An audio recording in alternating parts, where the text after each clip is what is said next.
insurers. Not available in all states. Pros, now's your chance to find the deals you need during Pro Savings Days at Lowe's. Right now, get up to 20% off select Werner and Little Giant ladders. Plus, save $60 on a DeWalt 20-volt Max 2-tool combo kit. Was $229, now $169. Shop the brands you trust in-store or online today. Because Lowe's knows savings. Lowe's knows pros. Valid through 7/26. While supplies last. Selection varies by location.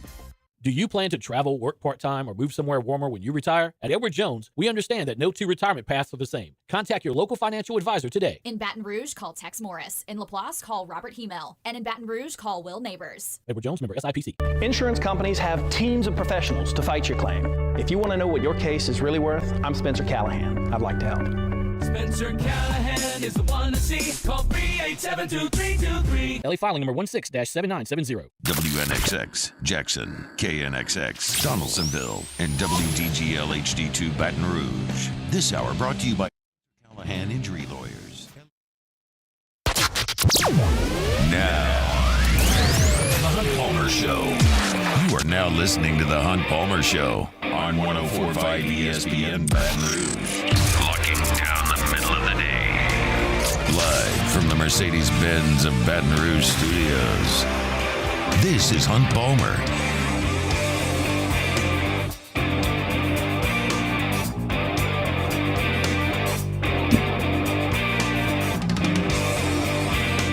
Welcome in. Hunt Palmer coming to you from the Mercedes-Benz of Baton Rouge studio downtown in the capital city on this Monday. It means we're brought to you by Gulf Coast Office Products. Got Jacob Beck and Jordan Kitchens back there on the ones and twos, and fired up that you're hanging out with us here on 104.5 ESPN Baton Rouge. Lots and lots to do here over the next 2 hours, reacting to the weekend that was. The Saints have signed Rashid Shaheed to an extension. LSU got some really good recruiting news. We'll do a lot of that in the first hour. The Open Championship, got to react to that at the end of hour number one. J.D. McKell is going to jump aboard. We talk to him every single Wednesday during football season. But I figured it's a good time to start chopping up some football with JD here on this Monday, so we'll do that at 2 o'clock.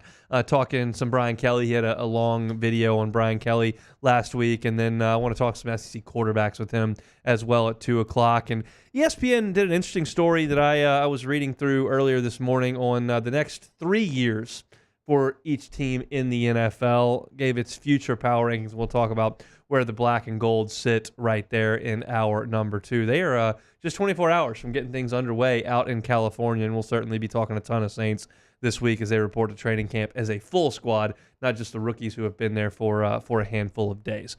Unfortunately, we start today with some very disappointing news from LSU football. Javian Toviano, who's entering his second year in the program as a cornerback, was arrested over the weekend. He turned himself in to authorities on Sunday on charges of video voyeurism. Toviano admitted to a hidden camera in his room that was used to film a woman without her consent. She found these videos on his iPad, and it's just a messy, messy situation. And, obviously you let the legal system run its course, but I feel comfortable based on what we've got in front of us here from reporting, understanding he turned himself in, he admitted to it, the videos were found, all of these things are said to have occurred over the last 24 hours. I feel comfortable saying that this is a young person who made a very, very bad decision, a very immature decision, and deserves to be punished for that.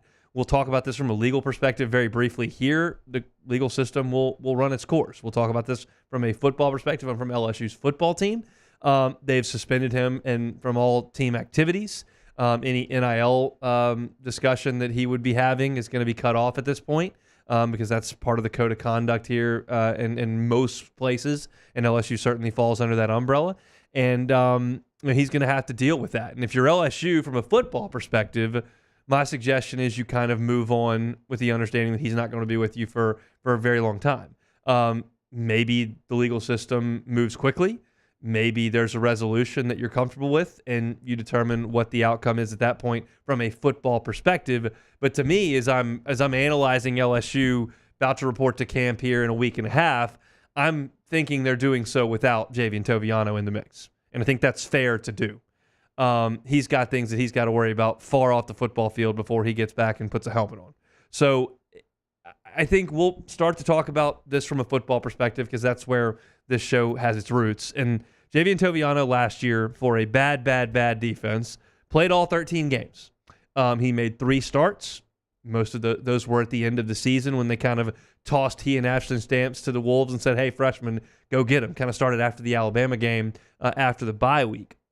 He made 37 tackles last year, had 1 pass breakup, but I think was thought to be very much in the mix on this defense entering 2024. You look at LSU at cornerback, and you've got Zy Alexander, you've got P.J. Woodland, you've got J.K. Johnson, Jair Brown, Michael Turner, Javian Toviano, Bernard Causey, Wallace Foster. Like, that's kind of what you're looking at from a corner perspective. I just rattled off 8 names there at corner. And then you look at safety, you've got Burns and Ryan, you've got Jordan Gilbert back, Juwan Johnson, Jordan Allen, Deshaun Spears, Joel Rogers, Kylan Jackson, Austin Osbury. Like, as we've talked about, numbers are not really the issue with LSU's defense. It's performance. Like, they have a lot of guys who can play defensive end and defensive tackle. You look at defensive end, Jacobian Guillory, Gio Pius, Jalen Lee, Paris Shand, Sean Washington, JVR Suggs, Ahmad Bro, Dominic McKinley, Demarion Johnson. That's all just defensive tackle. Defensive end, you got Savion Jones and Braden Swinson and Deshaun Womack, Gabe Relaford, CJ Jackson, Dylan Carpenter. Again, like, numbers aplenty. And you've got that at corner and safety. I just routed off 1, 2, 3, 4, 5, 6, 7, 8, 9, 10, 11, 12, 13, 14, 15, 17 guys who you could theoretically play in the secondary. That's not like critically short on numbers. It's just a matter of, okay, who can actually do this? Who can go out there and play man-to-man? Who can go out there and be in the right place in the zone? Who can cover, make plays on the ball, tackle? All those types of things. And I think Javian Toviano, as of 24 hours ago, was right in the mix for that. In my opinion, I wouldn't necessarily call it an expert opinion, but an educated opinion, I would suggest that Javian Toviano probably, with his skill set, physicality, maybe limited speed, straight line speed, might be a candidate to plug right behind Major Burns in that star role that Major Burns has said to play this year. A lot more along the line of scrimmage, use your physicality, get in the backfield on running backs, maybe cover a little bit in the flat, but not necessarily running with elite level wide receivers from Ole Miss, Alabama, or Oklahoma. I think more realistically, that fits him. And so you take that out, and I honestly think you're probably taking a reserve out of the lineup. In my opinion today, and this could easily change by 2 weeks from Tuesday when we've seen him out there at practice a little bit. But I think that Zy Alexander, P.J. Woodland are 2 guys that we've heard a ton about at corner. I think it's reasonable to suggest that Jair Brown and J.K. Johnson have a reasonable shot at corner to go out there and help. Ashton Stamps absolutely in that mix. I've listed probably 5 guys who I would play in front of Javian Toviano just at corner. And then at the safety spot, Major Burns, Sage Ryan, Jordan Gilbert, to me for sure in front of Javian Toviano. But I think he would be next up in both of those spots. Like, I'm not ready to put Kylan Jackson and Juwan Johnson, as good an athletes as they are, in front of Javian Toviano, who's played more than them. So you're probably losing your 6th DB here, which is not on its face a huge problem for any college football team entering a season. I'm just in a position when I analyze LSU's team and specifically the defense where I'm going, I'll take anybody who might have a chance to be good. Anybody that might have a chance to play at a high level, I will take on the practice field starting next Thursday. Period. So Toviano is a guy who was a 4-star prospect out of Texas, who was highly thought of, who was a battle for LSU to get, and a guy that they leaned on late in the season last year to try to help him when it didn't seem like anybody else could. I don't mean this as I've given up on him as a guy who could help LSU as far as his football acumen goes. I don't. I think he could be a really nice college player. But I also, when I survey this situation in its entirety, look at it and go, I don't think that guy's playing for a while. That is a big, big mess up. This is not, running a red light or going 86 and a 50. Like, you've, against someone's will, filmed them and been caught red-handed doing it. Like, there's another person involved here. there was harm done. Like, this needs to play itself out from a legal perspective before anybody on a football field does anything with it. And so LSU's done the right thing, in my opinion. You suspend him from team activities, move him off to the side, and you allow the legal system to do what it's going to do. Once that comes to a resolution, you look at it and go, okay, well, we'll react to that. But Javian Toviano, just very, very, very poor decision-making to get himself into this situation. And certainly you hope that the victim of this incident has a resolution that she's comfortable with. Hopefully that video's never seen the light of day. Hopefully it's disposed of, and certainly nothing comes of it.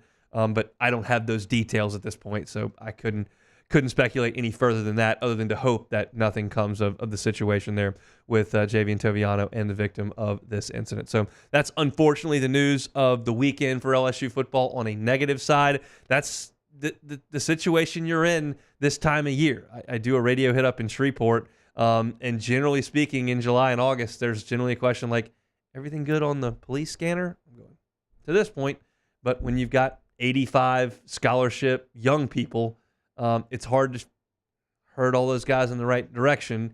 Every once in a while, there's straying, and this seems to be that kind of situation here with Javian Toviano. So if anything new breaks on that front, we'll certainly let you know. But at this point, if you're an LSU fan and you're just analyzing the football team for what it's going to be in Las Vegas coming up here in a month and a half, basically you look at it and go, I don't think he's going to be there. So that's the situation as it is. LSU got some really good news from a recruiting perspective. We'll talk about that at the bottom of the hour. We'll step aside. When we come back, the Saints made what I think is a really good move over the weekend. We'll talk a little bit about that as the Black and Gold gets set for training camp coming up tomorrow. It is a Monday. You are now listening to the Hunt Palmer Show. Boudreaux's Electric. It is storm season, and it's been relatively quiet here, but we understand that can change pretty quickly. Don't wait until that changes. A storm blows through. You've got no power. Your house is hot. It's dark, and you're miserable. Don't think about a generator then. Think about a generator now. Prevent that from happening with my friends at Boudreaux's Electric. They're a certified Generac dealer. They're a premier Generac generator dealer. Means they're in the top 3% nationwide. Every single Boudreaux's Electric generator comes with a 7 to 10-year warranty based on the type of generator that you purchase. Give yourself the peace of mind of knowing your power's not going to go out, and the peace of mind of knowing that you're under warranty for almost a decade if you make that purchase from my friends at Boudreaux's Electric. 985-397-1562 is the number. 985-397-1562. I also invite you to check them out online at boudreauxelectrical.com. It's boudreauxelectrical.com. Our listeners fire off their opinions on the jimsfirearms.net hotline at 499-1045. Keep listening for your next chance to shoot us your thoughts with the jimsfirearms.net hotline on 1045 ESPN Baton Rouge. Bayou Ford has $10,000 off F-150. $10,000 off the new 2024 Ford F-150. And all new Bayou Ford vehicles come with a 7-year, 100,000-mile warranty. The crew at Bayou Ford is going to do right by you.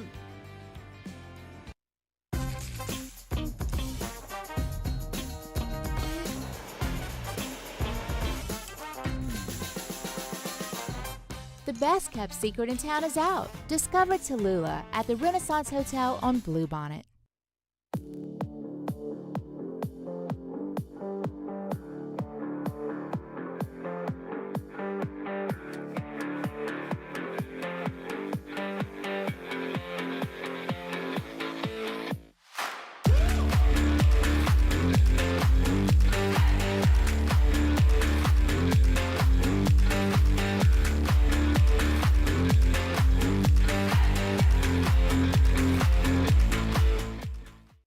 Gulf Coast Office Products is a nationally recognized Savin office equipment dealer based right here in Louisiana. Over 100 employees strong, Gulf Coast has the boots on the ground to support all vertical markets from education, engineering, legal, and finance. With the latest in office technology from desktop to production segment units, Gulf Coast and Savin have the perfect fit for you. Call 225-756-2644. That's 756-2644 for Gulf Coast Office Products.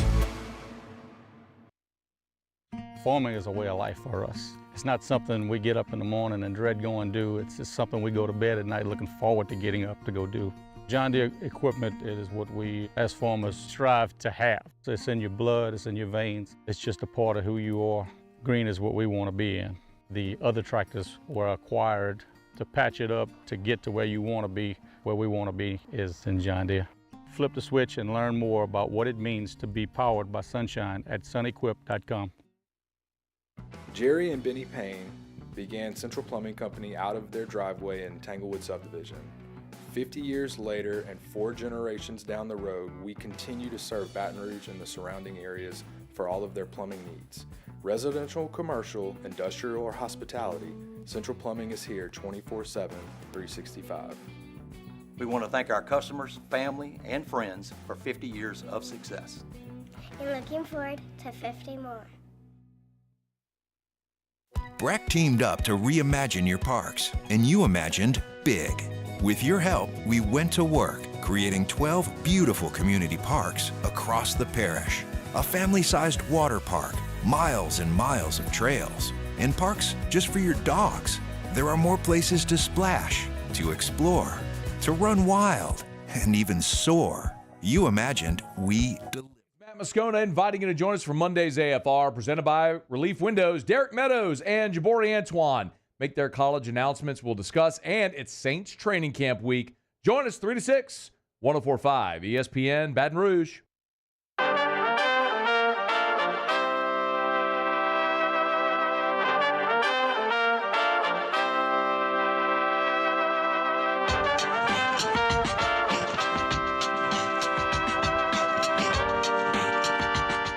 You're listening to The Hunt Palmer Show, brought to you by Gulf Coast Office Products. Shout out to the folks at Gulf Coast Office Products, GCOPnet.com, GCOPnet.com. All your printing, scanning, copying needs, Gulf Coast Office Product has you covered. Look, if you're, you can do business with the big box store. You can, and you'll be kind of a line item on their client list. And if you give them a call, you might get somebody, you might get a voicemail that you got to leave them a message for and hear back in a couple of business days. You can also do business with the mom and pop shop who is going to pick up the phone and you call them, and you're going to have great customer service, but do they have the resources really to help you out? Well, Gulf Coast Office Products splits that right down the middle. They've got incredible resources here in the state of Louisiana. They can surface your account anywhere in the state. They got $1 million of inventory right here in their Baton Rouge location ready to roll. And you're also going to have a fantastic relationship with your rep, whether it's Trey Beal or anybody else over there at Gulf Coast Office Products. They're a fantastic organization. They're people first, and they do a fantastic job. So look, no matter what vertical market you're in, whether you're in banking, healthcare, education, a law firm like us, say a media company, they can help you out with your printing, scanning, and copying. If you've never thought about what your needs actually are, you just took the first scanner that you thought was a good deal, talk to your folks at Gulf Coast Office Products and make sure that you're in the correct printer, copier, scanner. And Trey Beal's got clients all over the map as far as vertical markets go, so he can help you out with all of it over at Gulf Coast Office Products, GCOPnet.com. All right, all the time when we're talking about the Saints, when we're trying to be on the sunny side of things, we talk about the fact that the Saints need to get younger and cheaper. That's been the chorus now for really over a year since they've tried to keep the band together with Pete Carmichael and with Kamara and Thomas and Ramchick and Demario Davis and Cam Jordan and Dennis Allen, and you're trying to kind of maintain all this, and everybody's getting a little bit older and things are getting further and further away from the glory days. You're going, okay, well, let's get younger and cheaper. Well, how do you do that? Well, you've got to hit on draft picks and you got to hit on drafted free agents. And one of the guys that the Saints have hit on in the last couple of years is Rashid Shaheed. Rashid Shaheed was a nobody at a Weber State, and the Saints brought him in, and man, he's fast. He's real fast. And he has been a game-breaking player for them for the last couple of years. He was a first-team All-Pro returner last year. He made the Pro Bowl in his age 25 season, and the Saints said, okay, we're going to go ahead and make you a contract offer for the 2024 season, and they're paying him almost nothing for this season. You're talking about $985,000 that Rashid Shaheed is making. That's young, and that's cheap, and that's fantastic. But it's not sustainable. You're going to have to pay your really good players, and the Saints made the decision to do that over the weekend, signing Rashid Shaheed to a contract extension, 1 year and $5.2 million. It keeps him with New Orleans through the 2025 season. This, once again, is an excellent move by New Orleans. $5.2 million is not a ton of money, and 1 year is the minimum. So that's as good as you can do for a franchise that has created these long contracts and kicked cans down the road and found ways to convert salary into signing bonuses and do all these gymnastics. if you just make clean-cut contracts like this one work, things get a little easier. And Rashid Shaheed is still young. He's in his mid-20s, going to be 25 years old, and he's not going to break the bank. And he's a really good player. We've seen Rashid Shaheed over the last couple of years develop from just a guy who's fast to a guy who makes a few more plays than just getting up the field and blowing the top off of defenses. Last year, he made 46 catches, 716 yards, 5 touchdowns, and he made some plays that changed games. I think we all remember very memorably, Derek Carr told him late in the season when they were trying to close a game out, just run. And Rashid Shaheed took off, and Carr hit him on a deep ball. And twice this past year, they hit Rashid Shaheed on big plays late in games on third downs to extend drives and help them milk the speed is still very much going to be in his arsenal next year and really through the next 3, 4, 5, 6 years, I would think, because he's not that old. And so I think this is a fantastic sign. It's a fantastic job by New Orleans of identifying him, getting him into the organization, and making him a priority now through the 2025 season. And I say all of these things about Rashid Shaheed, the receiver, which is relevant because he's their number 2 receiver. He's also a kick returner. And 12 months ago, being a kick returner was like something that you figured out who could do it and you sent somebody back there. You might get a couple a year. Fine. Now, with the new rules, kick returning is very likely coming back into the NFL. And now you can put explosive players back there and really have an expectation that they can change the game in the kick return game. That's one of the first things I noticed. Now it's happened in the college game, but one of the first things I noticed when I started going to Saints games back in the late 2000s and then the mid-2010s is that when I would go to LSU games, you saw a lot of kick returns. Then you'd go to Saints games, you never would see a kick return. The NFL basically did away with it because all the guys were so good, they could just boom it out of the back of the end zone. And that's kind of drifted down to the college level too now, and the kickers are good enough. They do it as well. So the NFL said, you know what? We're going to try to bring this back into the game. We're going to change the rules. We're going to move the coverage team up, and we're going to put guys near each other. We're going to set up blocks, and we'll see if we can bring the return back into football. And now when you offer Rashid Shaheed the $5.2 million extension for 2025, all of a sudden you realize you're paying that to your number 2 receiver, but also your kick returner. Also potentially your punt returner. So he fills different roles on your team that you're putting this money into. I think it's fantastic. There'll be a lot of NFL teams, I think, that pay someone to be their kick returner, a la Trenton Holiday. Trenton Holiday was not massively useful in Denver or Houston outside of the kick return or punt return game. But teams prioritized that, so they paid him. Well, now you've got Rashid Shaheed, who you're really paying to be your number 2 receiver. This is not an exorbitant amount of money to pay your number 2 receiver. In fact, it's very cheap. But he's also filling another roster spot. This is the kind of thing the Saints have to do. They've got to find versatile players that are pretty young and cheap. It's the only way to flip this thing around. And there's really not much better example than Rashid Shaheed. You've got your draft picks locked up from the last couple of years, and they're on contracts that are pre-negotiated. You don't really have a lot of wiggle room with what you're going to pay your draft picks. They're going to get what the market dictates draft picks get from that round and at that level. Now, when you got to go to arbitration time and you got to go towards time where you got to pay guys a little bit more down the line, like you got to make that happen and get the extensions done. With undrafted guys, you've got a little bit more wiggle room, and there's wiggle room here. This is, I think, a great move for New Orleans and an exciting player. It's hard for me to get super excited about some of the older guys that I rattled off when we started this segment.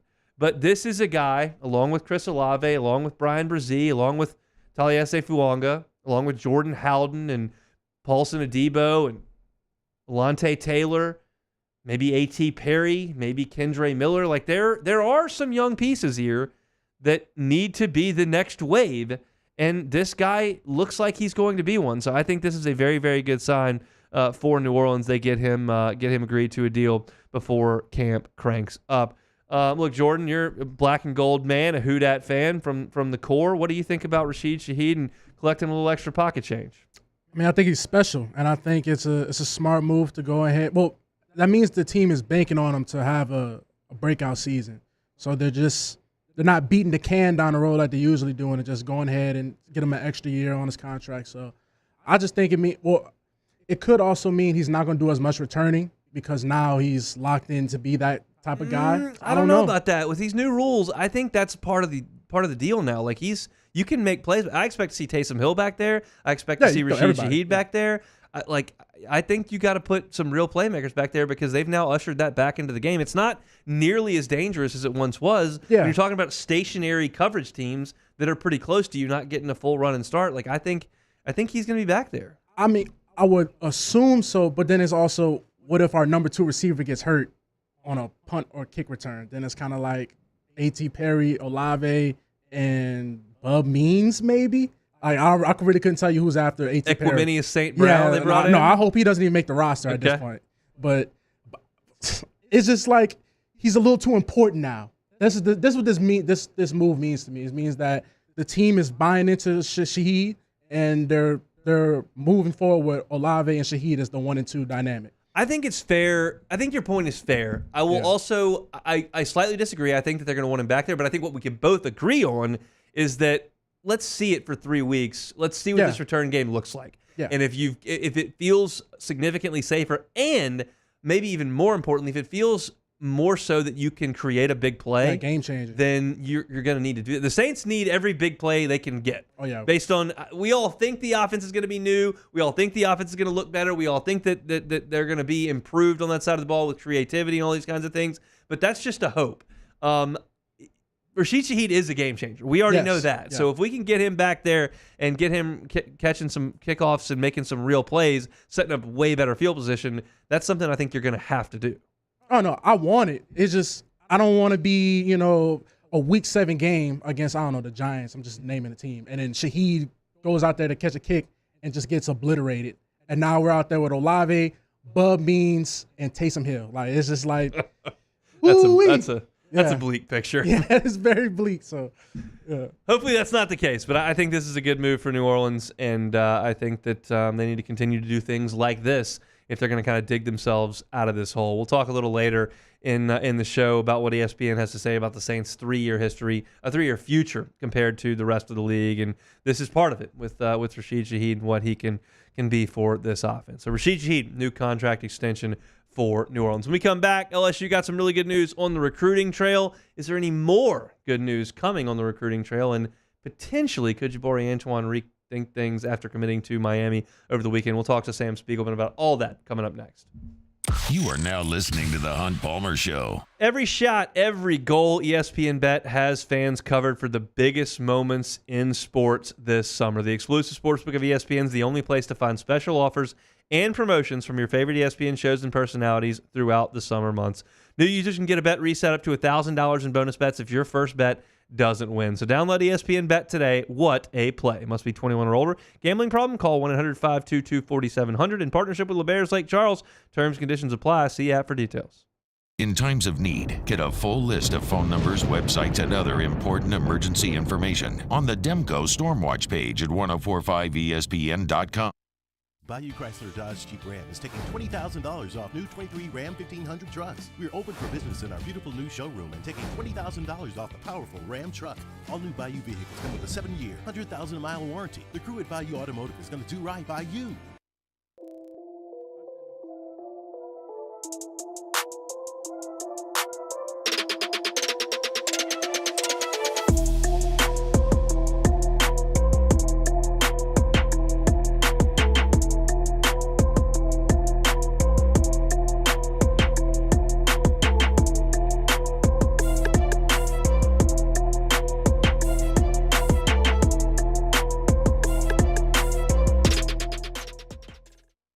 Electricity is all around us, and our families depend on it.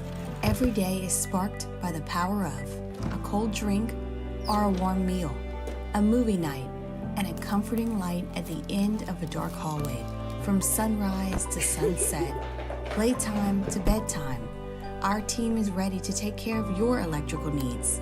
Even in the case of an after-hours emergency, the light in your life shines brighter with Mr. Electric. Hey, it's Matt Moscona. For years, you've heard me tell you about Insurance Network of Louisiana, helping you find better coverage for less money. But it's not just for your home and auto. They also offer commercial property. So, retail stores, professional offices like doctors, dentists, attorneys, clothing boutiques. Insurance Network of Louisiana can find you better coverage for less money. They service the entire state of Louisiana, and they're local. So call today at 293-0450 or lainsurance.net. I've been doing business with Luba for 25 years. They're dependable, trustworthy. It's just the attention to detail with our clients. Our folks have years and years of experience. They're highly trained professionals, but many companies have that asset. What I'd like to think makes Luba a bit different is that we use those talents in a way that truly is dedicated to serving the needs of the folks who depend on us. Gulf Coast Office Products is a nationally recognized Savin office equipment dealer based right here in Louisiana. Over 100 employees strong, Gulf Coast has the boots on the ground to support all vertical markets, from education, engineering, legal, and finance. With the latest in office technology, from desktop to production segment units, Gulf Coast and Savin have the perfect fit for you. Call 225-756-2644. That's 756-2644 for Gulf Coast Office Products. At Relief Windows, we're more than windows. We're windows, doors, hardy plank, and vinyl siding. But our number one product is always customer satisfaction. Visit us online. Matt Moscona inviting you to join us for Monday's AFR, presented by Relief Windows. Derek Meadows and Jabari Antoine make their college announcements. We'll discuss, and it's Saints training camp week. Join us 3 to 6, 104.5 ESPN Baton Rouge.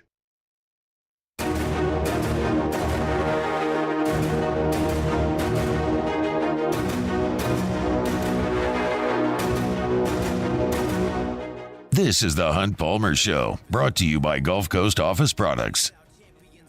Hope your work week's off to a good start. Thanks for hanging out with us here on 104.5 ESPN Baton Rouge. It's a good weekend for the Fighting Tiger football program.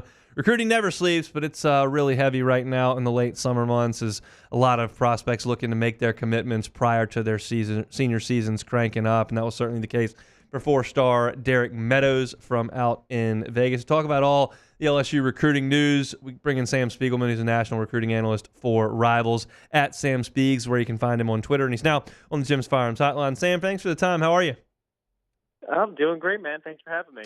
It is our pleasure. Derek Meadows decides to pledge to LSU. A lot of LSU's work is done down here in the Southeast, Texas, Florida, and certainly in Louisiana. They go out west for this one. What can you tell us about Derek Meadows? Yeah, 6'5", 200 pounds. Incredible times running track, multi-sport standout over there at Bishop Corman, one of the best high school football programs in the country. I think Derek Meadows is the guy that, with all this physical skill, size, speed, ability to jump out the gym, he's someone that what LSU's receiver room looks like. Can come into LSU, kind of develop and take his time. And, Cortez Hankton has worked with big receivers like Meadows before. George Pickens comes to mind at Georgia. And I think that's an area LSU would love to have, just another big guy. They have Shelton Sampson waiting in the wings, and then you can add someone like Derek Meadows right behind him to groom and stick out there on the perimeter. What's Cortez Hankton's reputation like on the recruiting trail? Oh, I think his reputation speaks for itself. He obviously in the state of Louisiana, he's beloved. He was beloved at Vanderbilt. He was beloved at Georgia. And he really kind of jump-started Georgia's ability to recruit the state a couple of years back. But now that he's been back in Louisiana, has a national championship ring from his time in Athens, I feel like he's been recruiting the state with pretty seamlessly. And his reputation, LSU's in the mix for some of the best receivers year in and year out, depending on the cycle. I mean, whether it's Texas, whether it's Florida, you're seeing him recruit the state of Georgia, out in Las Vegas right there with Derek Meadows. His reputation speaks for itself. Obviously, what he just did with Malik Neighbors and Brian Thomas going to the draft, what the future looks like with Chris Hilton and Kyron Lacey. I mean, LSU has a great reputation, and with Coach Hankton manning the ship, also being the co-offensive coordinator this year, I mean, I don't know how many, besides Brian Hartline and, Coach Shepard over there at Alabama, I don't know how many receivers coaches have a resume quite like Coach Hankton. How much does Bryce Underwood factor into this when you start talking about wide receivers that want to come play here? I mean, how do you not say that the number one quarterback in the country is committed, and they're trying to stock up on weapons around him? I think it's always a sell when you have a player like Bryce Underwood, and Bryce if he's not the best quarterback in the country, he's certainly right in the thick of the conversation. I think players around the country are going to gravitate to LSU, and not only this class, but next year as well. In the 2026 group, they're going to want to be attracted to this. We saw this a couple of years ago with Texas and Arch Manning. Not only were schools, players inside of the state of Texas or Louisiana and Oklahoma interested in going to Texas, but you had kids out in Georgia and Florida and California saying, no, we want to play with this QB1. And Bryce Underwood has those same sort of elite athletic traits, a reputation that's known not only in Louisiana or Michigan, but around the country. And skill players, offensive linemen, also going to want to play with an elite quarterback that they know can put them in a spot to compete for playoff spots. Chatting with Sam Spiegelman, national recruiting analyst for Rivals. Was a busy weekend for LSU with announcements, both good and not as good. Derek Meadows certainly on the good side, 4-star wide receiver from out there in Vegas. Jabari Antoine from right down the road in New Iberia pledges to Miami. He had been committed to LSU, backed off of that, was looking at Miami, potentially Florida State, and ends up pledging to the Hurricanes. What were your thoughts when you saw that announcement this weekend? Not super surprising. Obviously, he decommitted from LSU after taking OVs to FSU in Miami, and he's been to Miami a couple of times in the past year. He was there in January. He took it to spring practice. Took an OV there. He's coming down to the wire. Miami was trending, but LSU made this a lot more interesting than LSU for a moment thought that they might be able to get Jabari back on board. I was told that getting deep, it made him think a little bit harder about LSU being a choice for July 20th. I know that people in his party, his camp rather, were considering maybe even pushing his decision back as he was so torn. But it's a big win for Miami. And just yet, I think he was really, as he talked about it publicly, and you heard it behind the scenes, how torn he was between LSU and Miami. And listen, Corey Raymond is from New Iberia, Louisiana. It's an hour away. We've seen kids commit out of state like this before, and if he was so torn, I don't think the LSU staff is going to stop recruiting him to come on to Tiger Stadium in October or November, which might give him just another consideration before he puts pen to paper. He also has not taken his OV to LSU. You know that the Tigers try to get their in-state commits and targets on campus in December. That might come into play with Jabari as well. LSU has a lot of battles with Texas A&M, a lot of battles with Alabama. That's pretty common. Miami's not one that comes up a lot in our neck of the woods. I'm curious your thoughts as someone who sees this nationally. What is Miami's football program situation like? What is their sell right now? It's one that I think for me is kind of hard to put my finger on. Well, I definitely understand. They've had some success in the past coming in the last couple of years. Trevante Citizen from Lake Charles signed there. You had the kid from Southern Lab, Dylan Day, the safety, signed there last year. Dennis Smith, who worked a long time at Louisiana Tech, is on that coaching staff, and he's very close with Coach Cristobal. And obviously, Coach Cristobal is a fantastic head coach and a fantastic recruiter. And in Jabari's case, Chivas Jackson, their young DB coach, has some NFL experience. Has coached just youthful coach that kind of can relate to these teenage kids making these decisions, and there's also the NIL factor. Miami can also afford to make a move in that department, and with all those factors, plus they have that in with Coach Smith being a Louisiana guy. They've got into a few recruitments here and there, but not nearly the extent of a Texas or an A&M or a Bama, for instance. We'll see. I don't think anybody thinks this Jabari Antoine recruitment is over. We'll have to see how that thing shakes out on signing day here in a few months. I did want to get your thoughts before we let you go, Sam. We appreciate some time here on this Monday. On Jakeem Stewart, I think a lot of eyes on him. St. Aug prospect right here in Louisiana. 3 of the big 4 recruiting services, including Rivals, have him as the number 1 player in the country. Kind of your thoughts early on in that recruitment. I think he already has a lead group of 4 schools, LSU being one of them, along with USC, Ohio State and Oregon. But there's some buzz that he might take a visit to Miami. He might take a visit to Auburn. Those are two schools, connected pretty well with the NIL department. The big thing with Jakeem, there's a very good chance that he reclassifies in the next coming months. And obviously, he's gearing up for his junior season. If it's his senior season, we already kind of know the schools that are largely, connected to this kid. He's been to Oregon, USC, Ohio State, and LSU 8 times total in the past couple of months. That, getting out west is usually a pretty tall task for kids in Louisiana, but he's been out there multiple times checking out these programs that are desperately recruiting him, and they're recruiting him like he is a senior going into his senior season. I think right now it's fair to say that Ohio State, Oregon have a lot of buzz, but USC's first-year defensive line coach, Eric Henderson, comes from Ed DeCar. He's a New Orleans guy, and I think that really matters to your team. And who else is a New Orleans guy is Frank Wilson. Yeah. And Bo Davis has a way to move the needle with guys in the state of Louisiana. So it's just a very interesting recruitment. You have someone that could be reclassifying. You have someone who has 4 schools very much neck and neck recruiting him. And this might start just kind of coming together very quickly that he has a decision possibly November, December, if he has to reclassify and sign, because he's the kind of kid that these college coaches are going to push to get him on campus right away.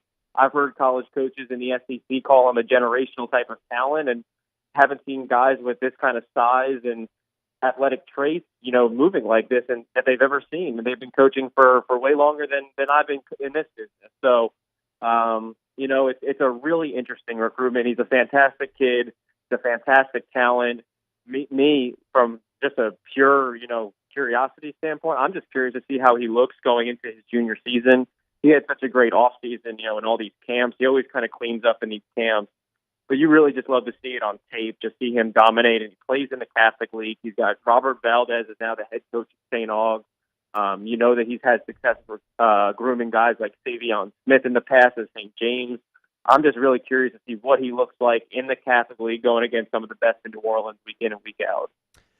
We know that the early enrollee, kind of was in vogue there early, and now it's kind of commonplace to enroll mid-semester your senior year. Do you think there's going to be a time where early class, like reclassifying and going a year early, is going to be something that a lot of kids look into doing? I think we're seeing it more and more. It used to be a big surprise when it happened. You'd see it maybe a curveball, every other year, every 2 years. But then you saw it with Quinn Ewers a couple of years ago. You saw it with Julian Lewis, who's, one of the best in the country, committed to USC right now. And you've heard the rumors about Jakeem doing it since the spring. So it almost feels like it's inevitable once they get all the details worked out about, getting all the right courses in order. But I'll say this, with NIL being a huge part of recruiting in 2024, it's basically a contract to get these kids in a position to help these teams get on the field and to start getting developed to be ready for that. And it's also about getting onto campus to make additional money off the field with, the autograph sessions and whatever kind of events they have in line for these kids. It makes sense. If you're essentially paying and using NIL as a motive for recruiting, if you want them on campus so they can be put in those positions. And it seems like that's kind of coming with the times of reclassifying and getting to school as soon as humanly possible. He is Sam Spiegelman, national recruiting analyst for Rivals. You can follow him on Twitter at Sam Spieg. Sam, thanks so much for your time. Yep, thanks for having me. Absolutely, it is our pleasure. Look, I can't speak in absolutes, but I just, as someone who's watched recruiting from afar for 25 years, if you told me I had to leave the 225 area code and pick one high school to produce the number one player in the country, I would probably pick St. Aug as far as LSU's chances to get that player. You got a player at St. Aug, and you got Frank Wilson on your staff. LSU's done a really good job of going to St. Aug and doing really good things. It's pretty easy to sell Tyrann Mathieu and Leonard Fournette and all these guys. Trey Turner, all these guys that were great players at St. Aug, that have been great players at LSU, that have gone on to be stars in the NFL. it's a pretty good selling point to have, and that's a place that LSU's had a ton of success. So certainly there are connections at Miami, there are connections to New Orleans back at SC, as Sam talked about, but having Frank Willison and then you toss Bo Davis into the mix and you tell me that the kid goes to St. Aug, we're talking about Jakeem Stewart here, I feel pretty good about it, understanding that I have limited knowledge of the situation. We'll see if he does decide to enroll early, but the number one player in the nation, for those who haven't caught up to this quite yet, is entering his junior year at high school at St. Aug down there in New Orleans. LSU very much in the mix for Jakeem Stewart, and we'll see how this shakes out over the next few months. We appreciate Sam for jumping on and giving us a little bit of time on this Monday. When we come back, my thoughts on the Open champion. Xander Schauffele is the champion golfer of the year. We'll talk about that next. You are now listening to The Hunt Palmer Show. AVSSLA.com. That's where you can find the folks at Audio Video Security Solutions. You can also check them out on Instagram, AVSS_BR. Look, it's almost football season. You're going to be watching a lot of games at home. Make your home viewing experience as good as it can possibly be. Have them mount your television. Audio Video Security Solutions can do that. Put in the surround sound. You got the speakers up overhead. Incredible experience with the sound all around. They can do that for you as well, and it can all be controlled right there on an app on your phone. Easy, easy, easy stuff. But you got to have them come do it. I'm happy to do it at Audio Video Security Solutions. Mitchell Fisher and his team are fantastic. It's a locally owned company, and this phone number I give you is not to some line that may or may not have an operator that might transfer to the right place. I'm going to give you Mitchell Fisher's cell phone number. He's the owner of the company, and he will help you walk through this process with them. Mitchell's at 225-439-7920. 439-7920. Tell them the Hunt Palmer Show sent you over there, and make sure you get your home viewing situation situated before football season hits us right between the eyes. It's Audio Video Security Solutions, AVSSLA.com.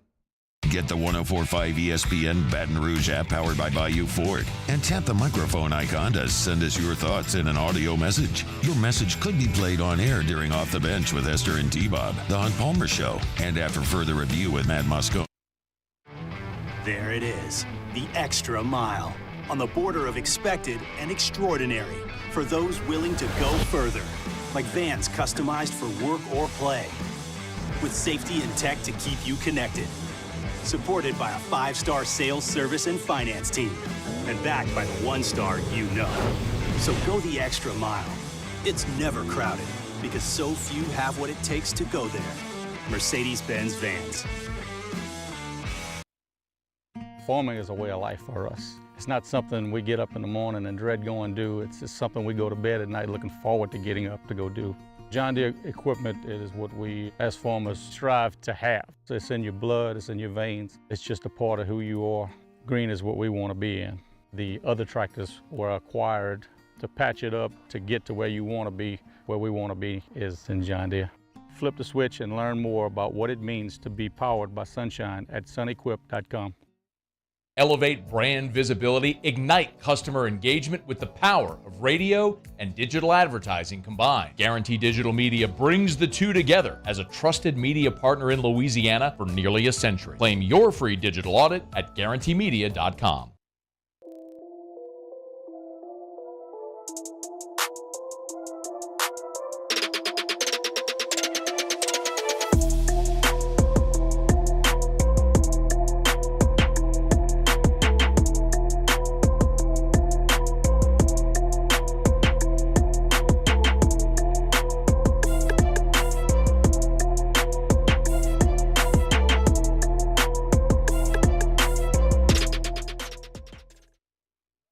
Jerry and Benny Payne began Central Plumbing Company out of their driveway in Tanglewood subdivision.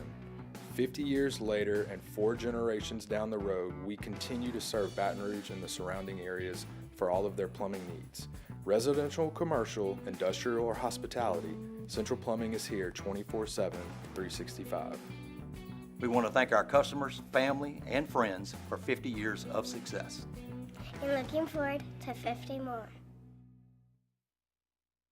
Breck teamed up to reimagine your parks, and you imagined big. With your help, we went to work, creating 12 beautiful community parks across the parish. A family-sized water park, miles and miles of trails, and parks just for your dogs.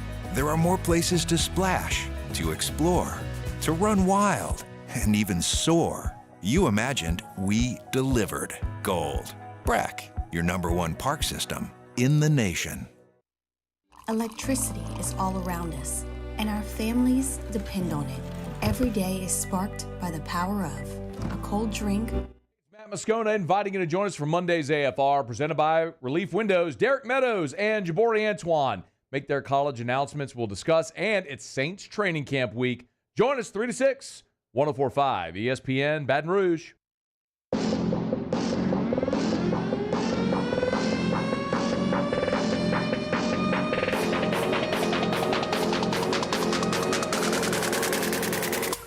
You're listening to The Hunt Palmer Show, brought to you by Gulf Coast Office Products. All right, wrapping up hour number 1 here on a Monday edition of The Hunt Palmer Show. Open Championship wrapped up yesterday. Xander Schauffele wins his second major of the year, which is a real strong year for the X-Man, who came in maybe the best player to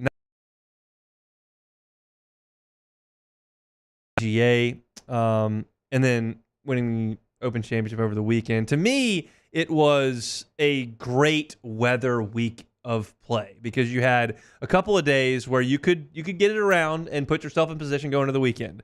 Saturday was a dogfight. It was raining the whole time the leaders were out there. It was windy the whole time the leaders were out there, and that meant you had to hold on for dear life. I don't necessarily need that on Sunday, just having guys getting beat over the head like crazy on Sunday. But on Saturday, if you got to fight to stay alive, like, do that. You got Justin Rose out there with his hat on backwards. You got Billy Horsch with his hat on backwards. Those guys are trying to fight off the raindrops, and Shane Lowry's having a bad time. And, like, that was all great. And then Sunday, the wind blew, but it didn't really rain, and you had to go get it.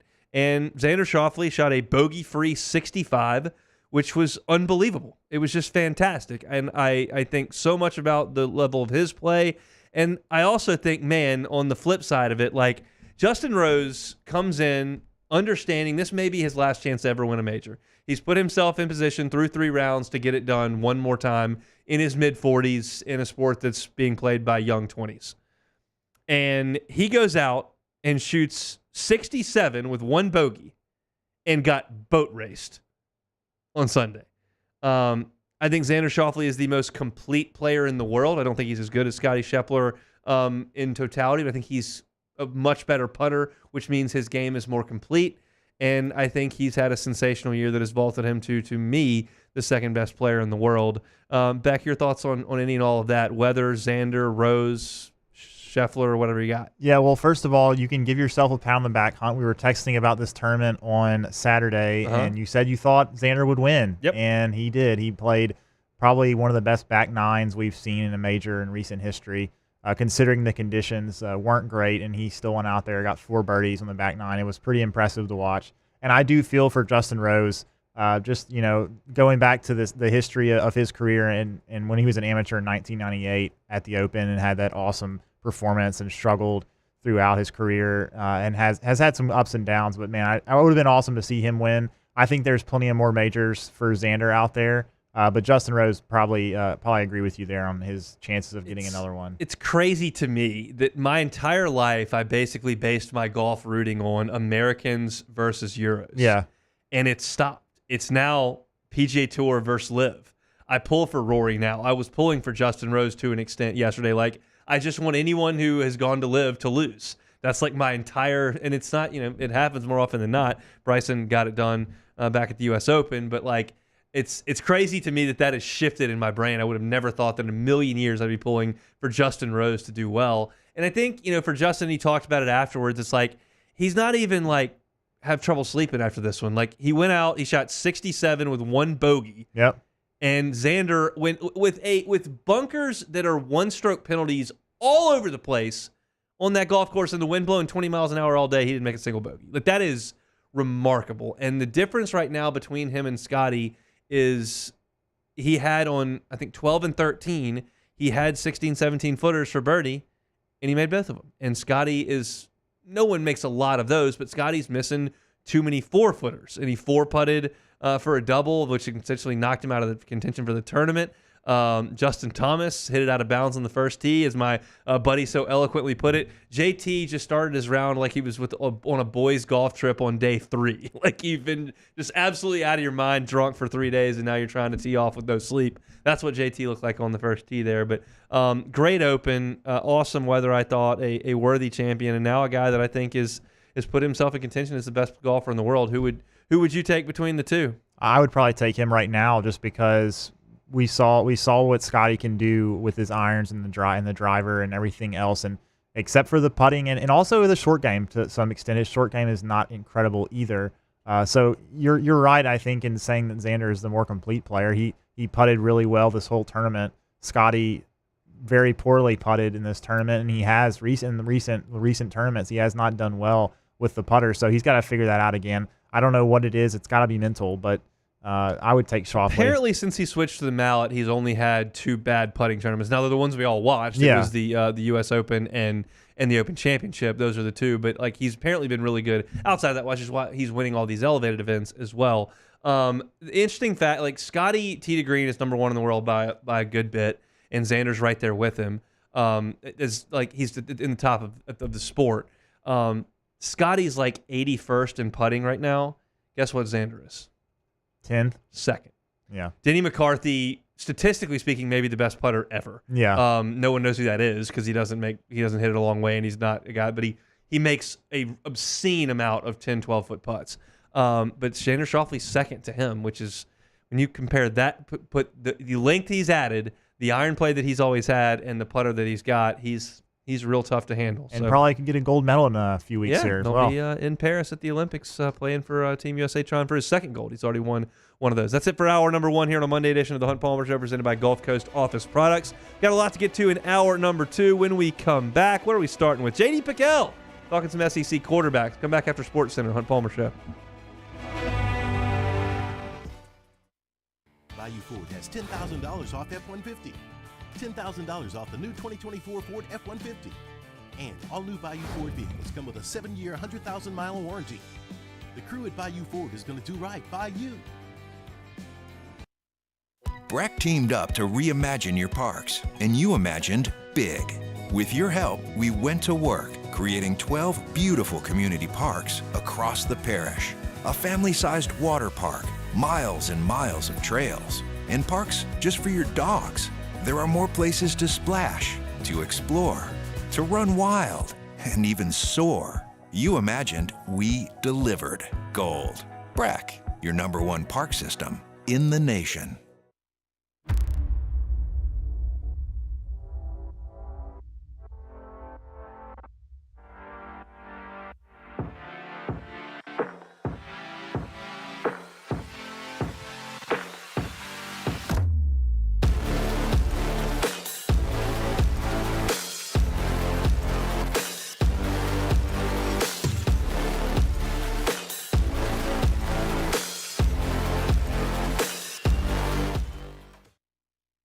Farming is a way of life for us. It's not something we get up in the morning and dread going do. It's just something we go to bed at night looking forward to getting up to go do.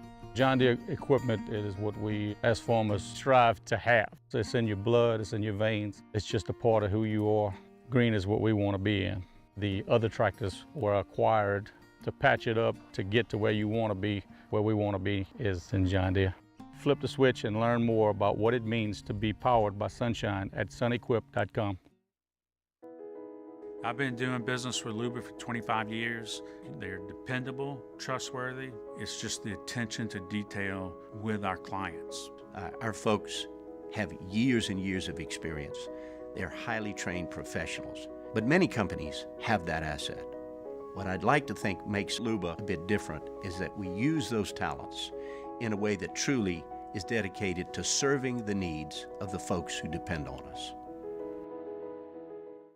Gulf Coast Office Products is a nationally recognized Savin office equipment dealer based right here in Louisiana. Over 100 employees strong, Gulf Coast has the boots on the ground to support all vertical markets, from education, engineering, legal, and finance. With the latest in office technology, from desktop to production segment units, Gulf Coast and Savin have the perfect fit for you. Call 225-756-2644. That's 756-2644 for Gulf Coast Office Products. Jerry and Benny Payne began Central Plumbing Company out of their driveway in Tanglewood Subdivision. 50 years later and 4 generations down the road, we continue to serve Baton Rouge and the surrounding areas for all of their plumbing needs. Residential, commercial, industrial, or hospitality, Central Plumbing is here 24/7, 365. We want to thank our customers, family, and friends for 50 years of success. And looking forward to 50 more. Bayou Chrysler Dodge Jeep Ram is taking $20,000 off new 23 Ram 1500 trucks. We're open for business in our beautiful new showroom and taking $20,000 off the powerful Ram truck. All new Bayou vehicles come with a 7-year, 100,000-mile warranty. The crew at Bayou Automotive is going to do right by you. Electricity is all around us, and our families depend on it. Every day is sparked by the power of a cold drink or a warm meal, a movie night, and a comforting light at the end of a dark hallway. From sunrise to sunset, playtime to bedtime, our team is ready to take care of your electrical needs. Even in the case of an after-hours emergency, the light in your life shines brighter with Mr. Electric.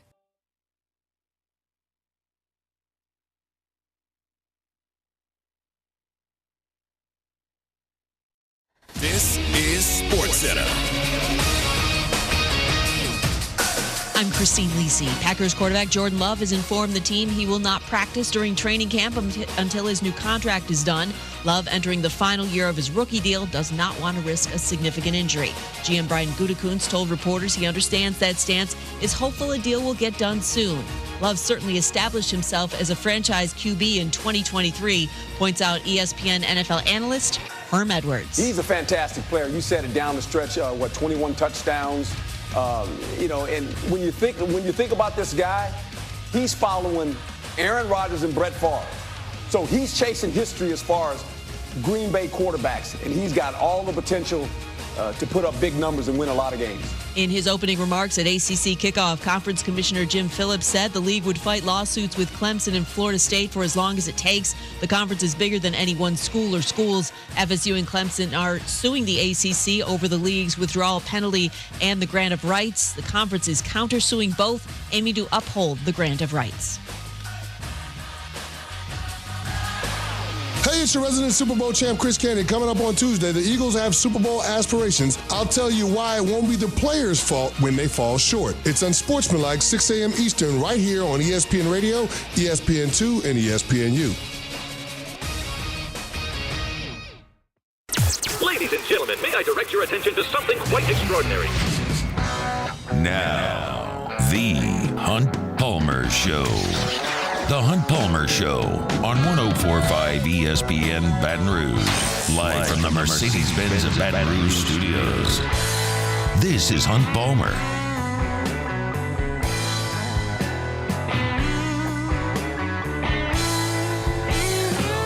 Hour number 2, Monday edition of the Hunt Palmer Show. Hope your work week's off to a good start. Thanks for hanging out with us here on 104.5 ESPN Baton Rouge. Monday show is brought to you by Gulf Coast Office Products.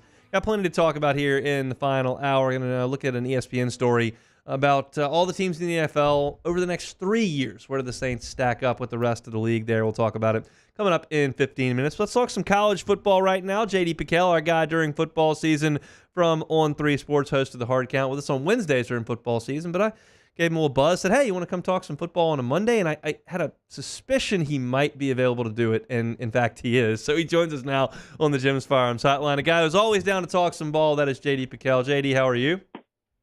Oh, we're back, baby. We're back. You and me talking college football. We're so close. This is an absolute pleasure to be on with you again, man. Thanks for having me. LSU is 9 days away from cranking things up over at the Ponderosa for some practice, so can't wait to get out there. But let's talk about LSU a little bit before we get into the SEC quarterbacks. You posted over on the Bengal Tiger last week that there's a little bit too much BK slander out there right now. I'm curious the gist of where that came from and where you're picking that up from folks around the country that are maybe talking a little noise on Brian Kelly. And it wasn't so much like recently people have been dragging his name through the mud, but I think everyone nationally got to see when he got the job at LSU, he does the accent thing, and everyone runs with that. They see the TikTok of him on social media dancing with recruits. Everyone goes with that. And it was just like, I don't know where the college football public, or a portion of the segment, or a portion rather of the college football public gets off saying Brian Kelly isn't that great, Brian Kelly's overrated, and it's just like, what are we talking about here? Like, his resume speaks for itself. I'm sure the folks in Baton Rouge and LSU fans have seen, like, 2 years, 2 10-win seasons. Okay, so he, after all, is a fit. He won't recruit. It's another thing you heard a lot about coming from Notre Dame. Oh, he's not a guy that's really going to pound the pavement. He's not really wanting to recruit as heavily as it takes to win in the SEC. 2 top 10 classes, working on his 3rd. So, like, just the narratives around him, to me, have been so irresponsible really over the course of the last 2 years since he got to LSU. And it has been very enjoyable to see him just take an absolute bat to those really since he's been in Baton Rouge. Do you think there's something to the Notre Dame effect there, where certainly Notre Dame has a national fan base, but it also has a national hatred base? Do you think there's some of that that's the reason for it? Yeah, absolutely. Like, the thing that I always say on our show is whenever you have a large fan base, narratives kind of get blown out of proportion. And that was a thing with Texas for the longest time. It was always like the college football public was saying, like, Texas fans are entitled. They think they should be doing X, Y, and Z every single year.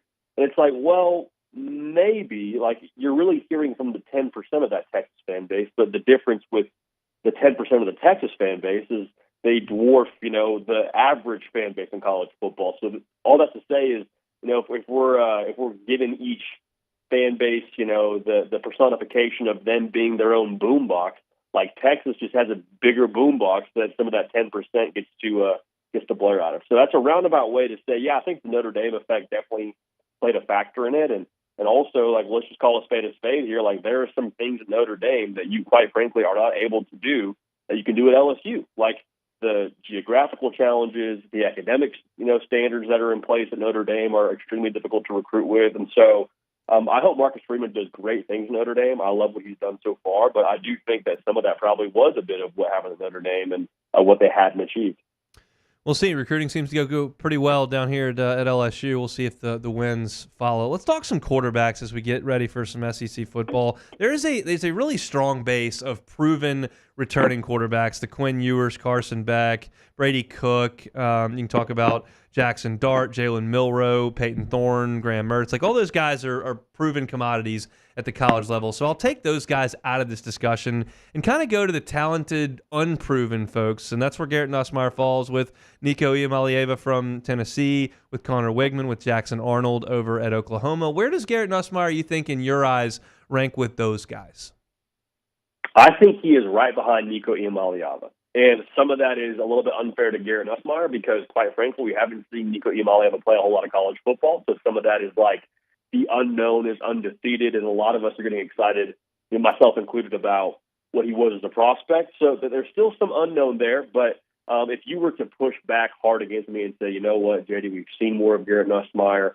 We saw what he did in the bowl game. We've seen him push the ball deep in big moments, including, the latter half of the SEC championship. Like, I don't think I would have a strong argument against that. To me, it really is like a Coke Pepsi taste test between those two. But Garrett Nussmeier, without a question, like I said it on our show, I think he is set to have a massive season. Getting to interact with him a little bit at SEC Media Days, as I'm sure you probably crossed paths with him a time or two being in Baton Rouge. Like, I don't think I was prepared for Garrett Nussmeier, the adult, and just how he carried himself. Like, that to me was one of the biggest takeaways I had coming away from Media Days, was just like, okay, this dude is ready for what it takes, seemingly, to be the guy at LSU, which obviously being the quarterback of one of the most recognizable brands in the sport, like, there's a little bit of it factor you got to have, a little bit of maturity you got to have. And I think the time he spent behind a Jaden Daniels and the time he spent, being a college football player before being the guy at LSU is really going to serve him well. So,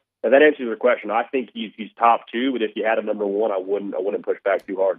So, and we'll talk about Nussmeier because I'm curious about your thoughts on Nico too. I want to dig a little deeper on that. But I think for Nussmeier, to me, one of the things that I've talked about to my listenership here is when we saw Garrett Nussmeier enroll here at LSU and he was way down the depth chart and he wasn't really a threat to play, but we got to see him practice a little bit. He was noticeably jubilant and joyous out on the practice field, running around, patting everybody on the head, screaming. Like, he was like a little kid out there.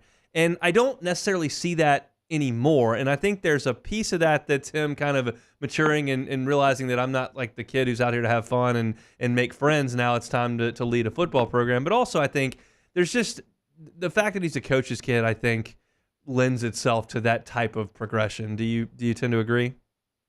Oh, 100%. 100%. Like, I think he's built for it, both from a makeup standpoint, internally, everything that he has, but then, like you just said, being the son of a coach, like, to grow up around football, to have your weeks, as a kid consist of your dad going into the office, and I would have to imagine a time or two tagging along and, kind of take your kid to work day, going on for the Nussmeyers, like, that probably played a factor, and I think that matures you a lot when you're able to have some familiarity stepping into a big-time organization and be in a building that is the caliber of an LSU in the SEC.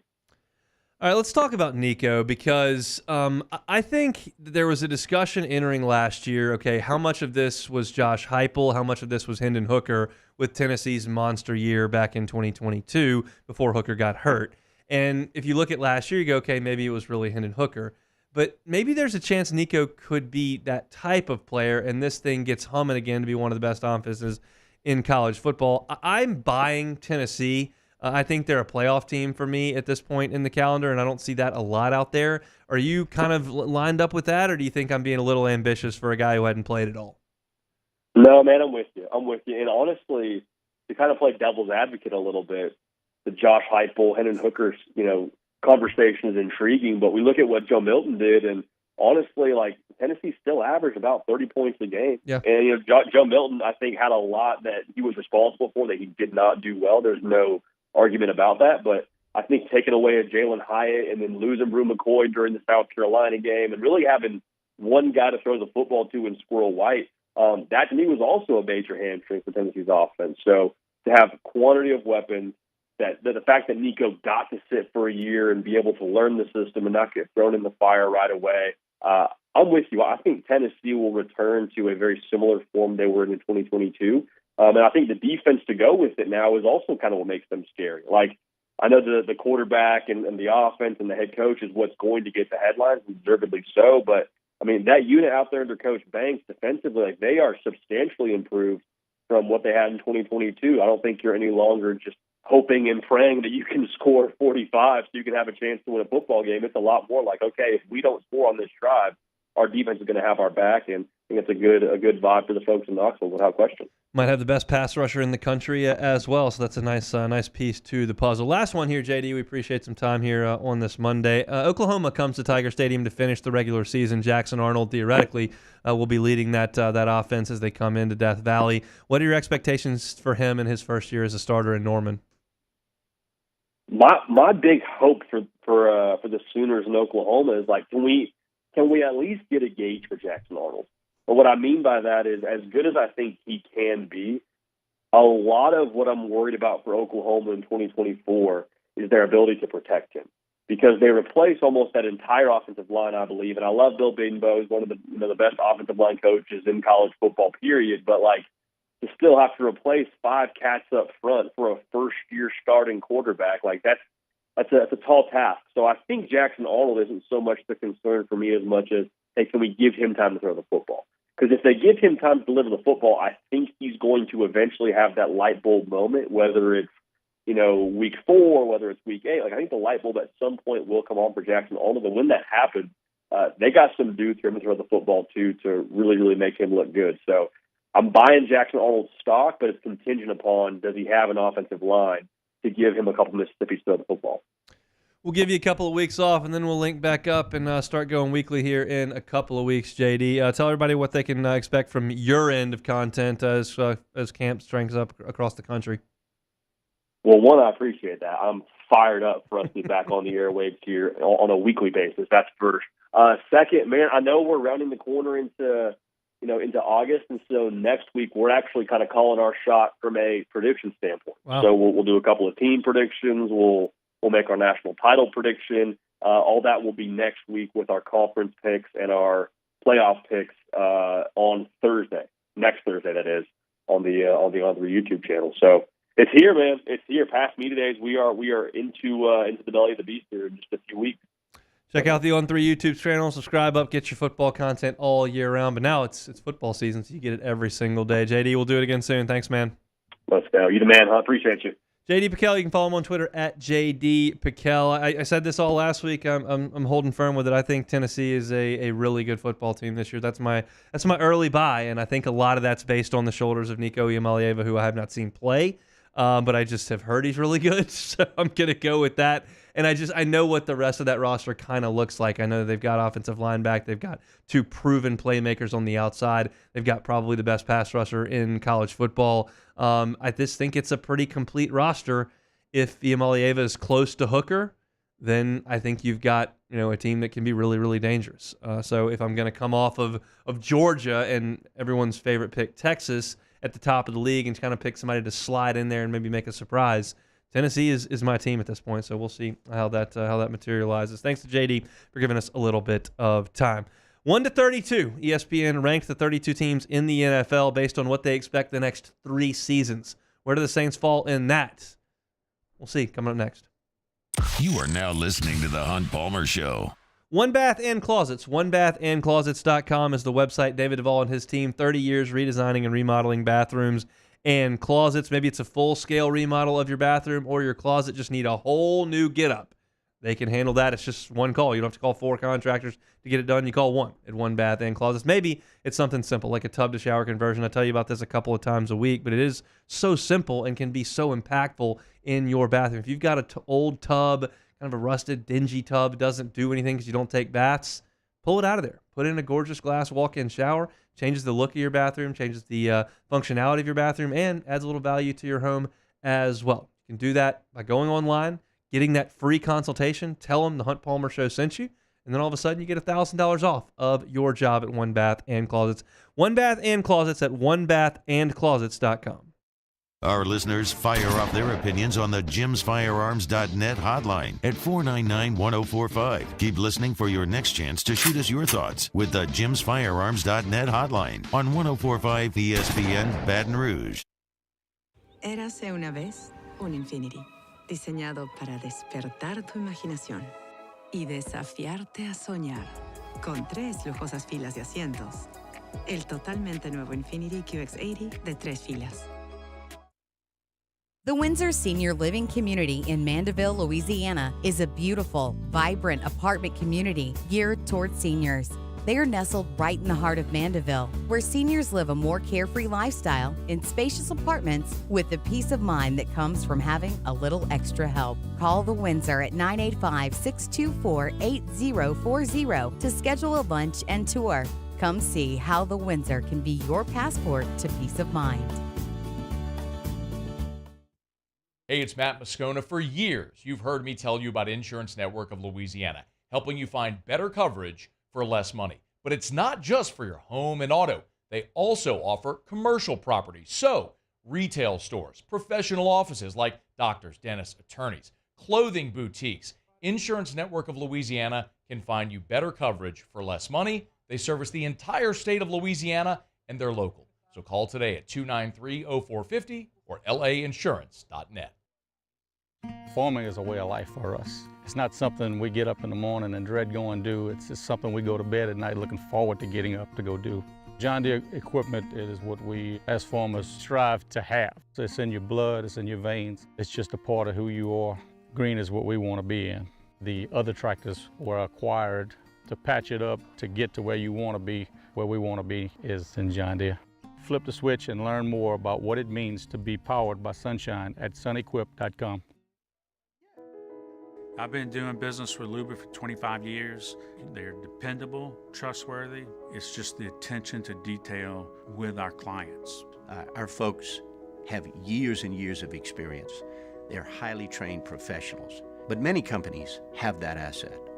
What I'd like to think makes Luba a bit different is that we use those talents in a way that truly is dedicated to serving the needs of the folks who depend on us. Gulf Coast Office Products is a nationally recognized Savin office equipment dealer based right here in Louisiana. Over 100 employees strong, Gulf Coast has the boots on the ground to support all vertical markets from education, engineering, legal, and finance. With the latest in office technology from desktop to production segment units, Gulf Coast and Savin have the perfect fit for you. Call 225-756-2644. That's 756-2644 for Gulf Coast Office Products. Gulf Coast Bank and Trust is giving our customers the power to bank anywhere, anytime during this challenging event. And we're right there with you. Our mobile banking app. Matt Moscona inviting you to join us for Monday's AFR, presented by Relief Windows. Derek Meadows and Jabari Antoine make their college announcements. We'll discuss, and it's Saints training camp week. Join us 3 to 6, 104.5 ESPN Baton Rouge.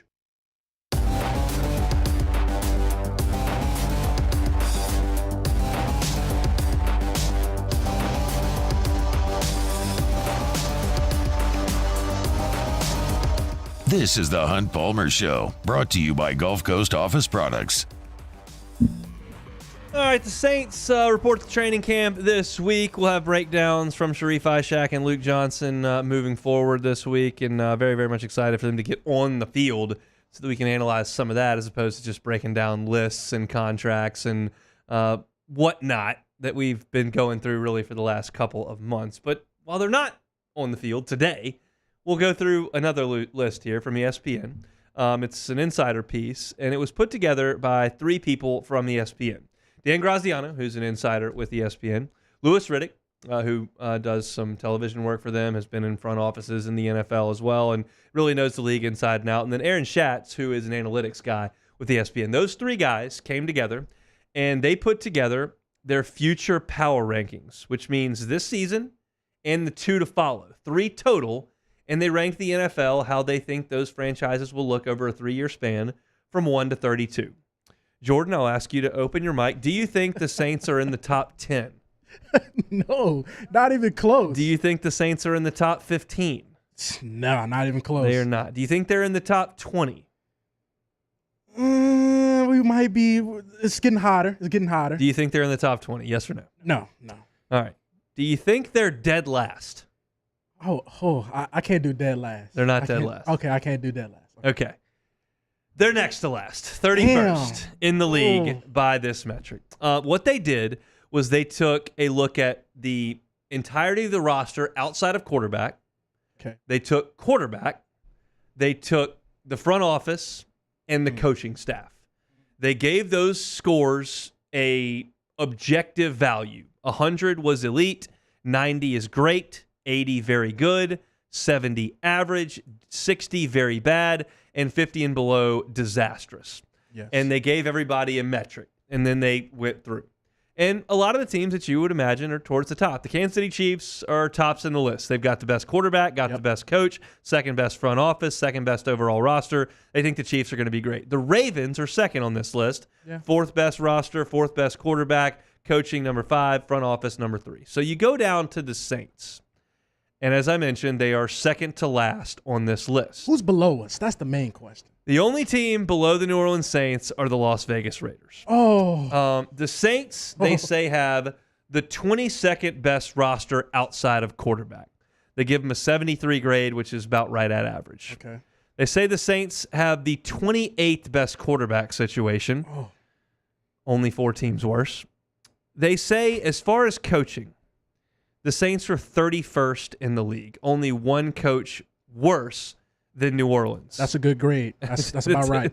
You don't love Dennis Allen. I got to find who they think the worst coach is. I actually did not go to look that up.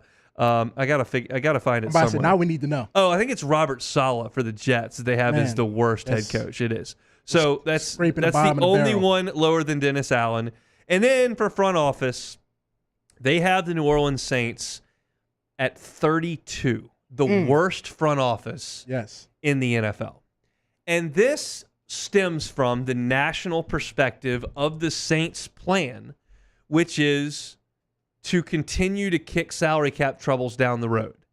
And I think everyone down here called Kai Harley and Mickey Loomis geniuses for doing this during the Drew Brees era. And now everyone's going, stop doing this. And that includes the entire national media, which is going, you're in cap hell. We look down the road at 2025's cap and you're already over, and 2026 cap and you have no room, and everybody else is looking at some significant flexibility to go sign players or extend their long-term assets that are young players, and like the Saints don't have the ability to do that. And I believe the Saints are rectifying that. They didn't sign anybody to big deals this year in free agency, which they probably couldn't. They didn't go ahead and hang albatrosses around their necks with guys that they couldn't necessarily afford this year and in the future. The only problem they've made is, I think, extending Derek Carr an extra year was probably an issue. They probably said this should be the last year and then eat the money moving forward. But either way, everyone looks at the Saints and this thing that they've done for over a decade and going, well, now it's bad. And I would tend to agree with that. Here's the biggest problem that I have. When you look, and this isn't a non-biased, non-partisan group putting this together. I look at the grades they gave the Saints coaching and the Saints front office. 66 for coaching and 65 for front office. And I thought, okay, why don't I go back through every team on this list and find out what scores are worse than what the Saints coaching and front office are? I found 4. In the entire league, I found 4.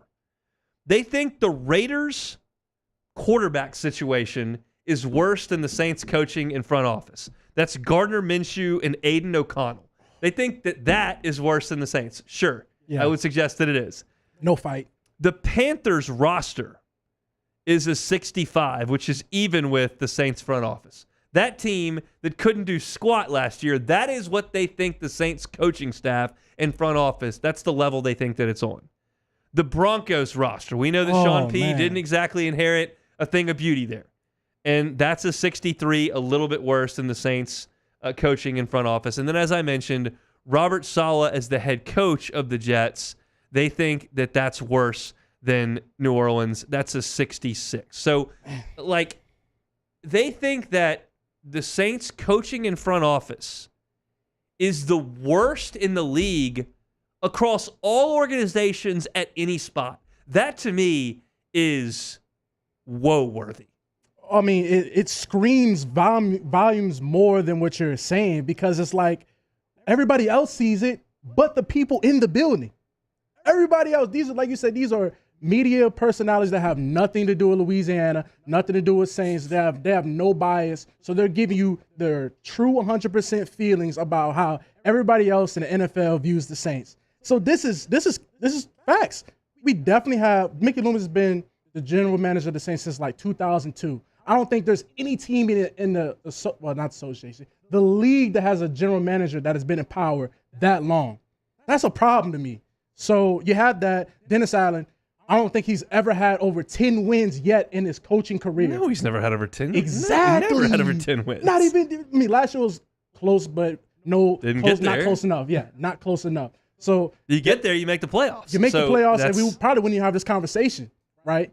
And then Derek Carr, what do you say? He's ranked 28? Yes. So that means there are quarterbacks that haven't played a snap yet ranked ahead of Derek Carr. Yes. That is a problem. A 10 to 11-year vet has quarterbacks who haven't taken a snap are ranked higher than him.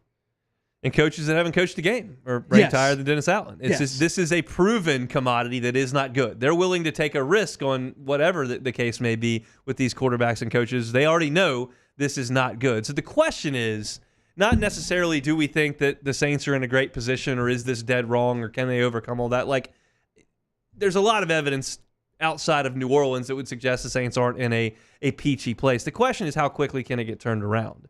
Well, you can fix quarterback and coach pretty quickly. Yeah, coach can be fixed in January of next year, and quarterback can be fixed the next year.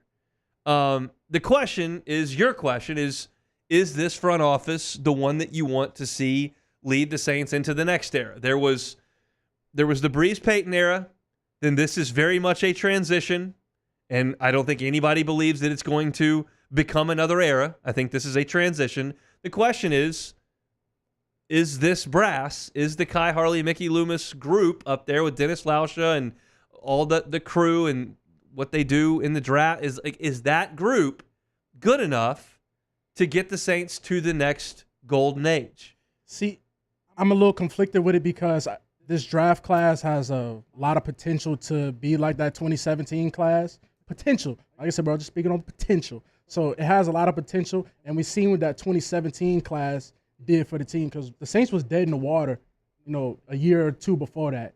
So a good draft class can change everything.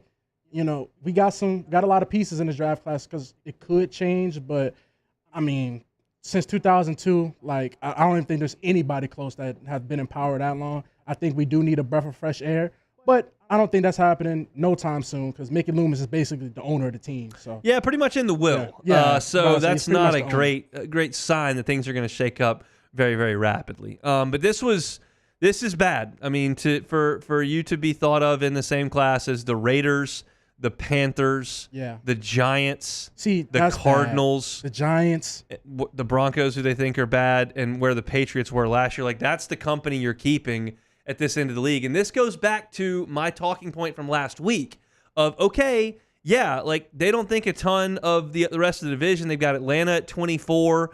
They've got Carolina back there with you. And then the best situation in the division they would suggest is Tampa, and they're at 18. So nobody's in the top of the league here. Yeah. Nobody's in the top half of the league. But is that really what you want to compare yourself to? Or do you want to go ahead and say, hey, we need to look at ourselves big picture. How do you rank with the rest of the league? We know Carolina sucks. I don't care if we're a little bit better than them. You got to be better than the rest of the league if you want to do anything of substance. And right now, it just feels like the Saints are a long way from making that happen. So, look, I was listening to Charlie earlier today on his show, and he said he has not been this pessimistic entering a season since 1999 with Mike Ditka. That was the last time he felt like this entering a season, and that's a bummer. But hopefully the Saints can prove some people wrong, and Derek Carr can improve, and you can get a brand new offense in here that's creative and productive, and the defense stays at a near championship level. And then all of a sudden, maybe you've got something to talk about. But for right now, in talking season, it doesn't look awesome at the current juncture. So, Hunt, before we go, I found like the common theme with all the teams you said that are on par with us.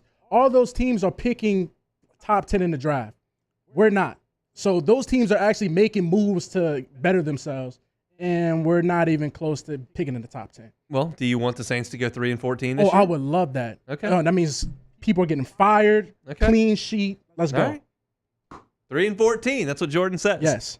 We got 30 minutes to go on a Monday edition of the Hunt Palmer Show.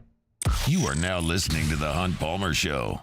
Visit LeBear's Baton Rouge Casino this summer for exciting live sports action. We've got the biggest screens around, and ESPN Bet is live in Louisiana. Plus, Pin Play Rewards members can win up to $500 in Pin Cash every single week. So visit pinplaysports.com/cover5 today and register for your chance to play and win. If you're not a member, get the Pin Play app today. LeBear's Baton Rouge Casino is your live sports headquarters. Bring your crew for all the action. Must be 21 or older. Gambling problem? Call 877-770-STOP. In times of need, get a full list of phone numbers, websites, and other important emergency information on the Demco Stormwatch page at 1045ESPN.com. There it is, the extra mile, on the border of expected and extraordinary for those willing to go further, like vans customized for work or play, with safety and tech to keep you connected. Supported by a 5-star sales, service, and finance team, and backed by the 1-star you know. So go the extra mile. It's never crowded, because so few have what it takes to go there. Mercedes-Benz Vans.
Jerry and Benny Payne began Central Plumbing Company out of their driveway in Tanglewood subdivision.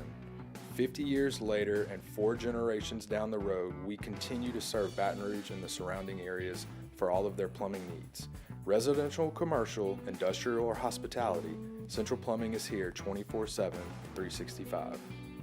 We want to thank our customers, family, and friends for 50 years of success. And looking forward to 50 more. BRAC teamed up to reimagine your parks, and you imagined big. With your help, we went to work, creating 12 beautiful community parks across the parish. A family-sized water park, miles and miles of trails, and parks just for your dogs. There are more places to splash, to explore, to run wild, and even soar. You imagined, we delivered gold. BRAC, your #1 park system in the nation. Electricity is all around us, and our families depend on it. Every day is sparked by the power of a cold drink or a warm meal, a movie night, and a comforting light at the end of a dark hallway. From sunrise to sunset, playtime to bedtime, our team is ready to take care of your electrical needs, even in the case of an after-hours emergency. Moscona inviting you to join us for Monday's AFR, presented by Relief Windows. Derek Meadows and Jabari Antoine make their college announcements. We'll discuss, and it's Saints training camp week. Join us 3 to 6, 104.5 ESPN Baton Rouge.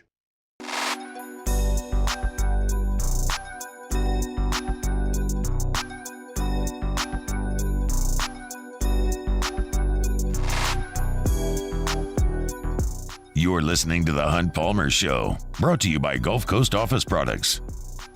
So yesterday, I'm sitting on the couch. I'm watching some golf, Saturday. I was sitting on the couch watching some golf, and I'm scrolling through Twitter, and I see that Team USA's basketball team is down by 16 points to some flag I had never even seen before. I'm like, who is that? Like, I feel like I know a lot of countries. I never seen that flag in my life. So I look it up on ESPN. Team USA, which has like all of our good players. Embiid, LeBron, Curry, Durant, got Anthony Edwards. Like, we got everybody playing. We're down 16 points to South Sudan? Who the hell plays for South Sudan? Well, the reason you may not recognize the flag is because they've only been a country for 13 years. Well, no idea. Couldn't point to it on a map. Don't know one player on the team. But we got to be doing a better job than losing to South Sudan by 16 points. Yeah, not good. How did that even happen? They made a lot of threes. The U.S. did make a lot of threes. They had a couple of guys that I'm looking had at some Devin Booker. really good I'm games. looking at, Kyrie. There's no excuse for it, truthfully. But all you can take from it is that the U.S. just did not take the game very seriously. And even so, wouldn't they still be up 40? You would think. They weren't. Well, we've seen this in the last few years. The U.S., the other countries are catching up. I mean, I agree with that. The U.S. lost in the World Cup last year. You want to tell me Serbia or somebody like put a charge into them? South Sudan? Yeah. Give me a break. It's not a good look. And they're playing Germany right now. I'm trying to find an update on how it's going. Okay, the U.S. ended the first quarter in a 21-6 run, so that sounds good. Dirk playing for Germany? No, he's not. Not? Okay. No, he's good shooter, Dirk. Yeah, he is. Yeah, he was. I like the fact that we put our best foot forward in the Olympics more often than not. I think when we had some of those teams, like the one that went to Sydney with Stephon Marbury as a key player on it, like that stuff should not happen. I like putting our best foot forward. I understand these guys play a lot of minutes over the course of a year, and you've got guys like Steph and LeBron that have got a lot of minutes on their knees and ankles. But like having our best guys out there is cool, and it's cool to see them play together. To see that score back on Saturday was stunning to me. But turns out that 23-5 run later, and then look, South Sudan had a shot up to basically win the game over Anthony Davis, and it didn't go in, hit the glass and rimmed out. So that was one basketball story that involved Team USA. The other was the WNBA All-Stars playing the Team USA women's team and beating them. And I didn't watch any of that either, but apparently that kind of wasn't a fluke. And Angel Reese was out there, and Caitlin Clark was out there. And do we have not the best team going in women's basketball? No, that doesn't matter because they'll still win by 1,000. But that was a little jarring. Yeah, it was.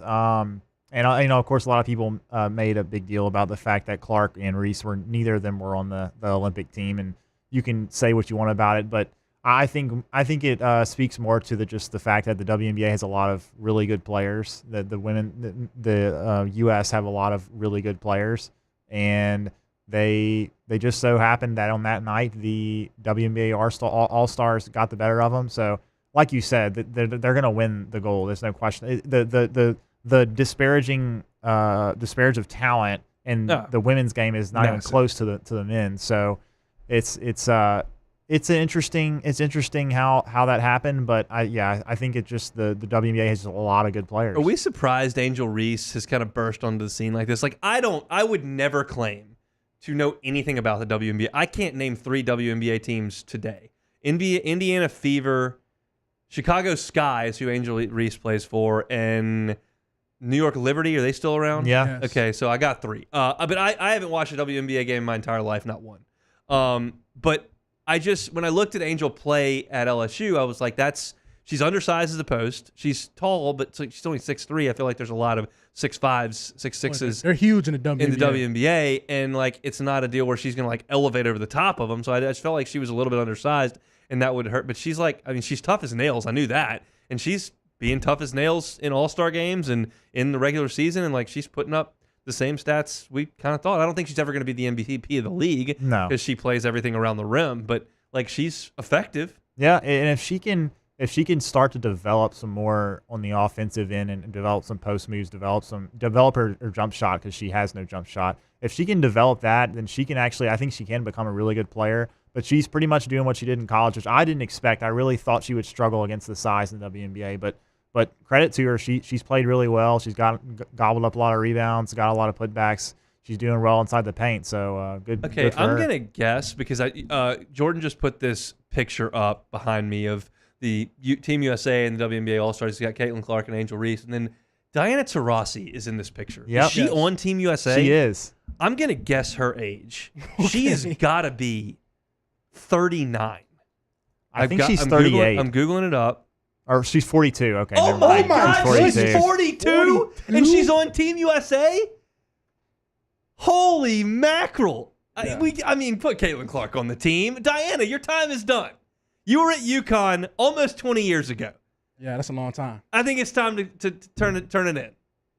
42. I'm trying to find the box score for the All-Star game because I think she played in it, but I'm not. She was born in 1982. Lord. My heavens. Sue Bird is 43. I guess she played for a really long time. What I need to do during the break is find a professional athlete who is 42 and see how long they've been out of the game. How old Brady's 44? I think 45. Yeah, 45 maybe. 45. Okay. How old's Peyton Manning? Oh, the same age as Brady. Probably around the same. Yeah. 42 will probably be Ben Roethlisberger, maybe. Around that. Eli Manning. We're gonna do some research in the break, and we're gonna come back with the 42-year-old athlete and see how old they are compared to how long ago they were past their prime compared to Diana Taurasi. I got the box score. Okay. She played 20 minutes. Ooh. She had 14 points, 5 assists, 6 rebounds. She was balling. Ben Roethlisberger's 42, so that's right on the. This is Ben Roethlisberger, and Ben Roethlisberger could not run 6 years ago. Okay, but look, and it sounds funny, but like I said, she had 14 points in 20 minutes, 6 rebounds, 5 assists. She's still playing well. She's balling. She's 42, but she still plays. She can still play. Get Caitlin Clark on the squad. Let her shoot it from 40 feet. I don't need to see Taurasi anymore. Her time was during the George W. administration. That's when we needed to see Diana Taurasi out there. All right, let's come back and play some Take It or Leave It to finish things up on the Hunt Palmer Show. You are now listening to the Hunt Palmer Show. I'll tell you what, Diana Taurasi needs some physical therapy. If she's going to be out there at 42 years old, she needs to get some physical therapy done after every game. And if she's going to do that, she needs to go to Evolve Physical Therapy. In fact, a lot of professional athletes have trusted Robbie Bolton and his team at Evolve Physical Therapy with their bodies. Of course, Kevin Gosman, Austin Nola, names that we tell you about all the time. But a lot of ex-LSU players come back to Baton Rouge, and Robbie Bolton is one of their first stops because he's so wonderful in terms of the work that he does. Robbie says, once I see you, I will see you forever. If you're an active person who's been in a car accident or injured, being an active person, or just slept wrong and can't seem to get rid of the pain. Robbie Bolton can help you out. Soft tissue manipulation, joint manipulation, dry needling, cupping, scraping, isokinetic testing. They do all of it over at Evolve Physical Therapy. It's incredibly hands-on. Their job is to get you back to your active self as quickly as possible. I don't know if he can get Diane Taurasi back to her active self, but he can certainly give it a shot. He can certainly give it a shot with you as well. It's Evolve Physical Therapy. They're on Starring near Highland Road. Check them out at evolvept.com. Evolve Physical Therapy and Sports, evolvept.com. Get the 104.5 ESPN Baton Rouge app powered by Bayou Ford and tap the microphone icon to send us your thoughts in an audio message. Your message could be played on air during Off the Bench with Esther and T-Bob, The Hunt Palmer Show, and after further review with Matt Moscone.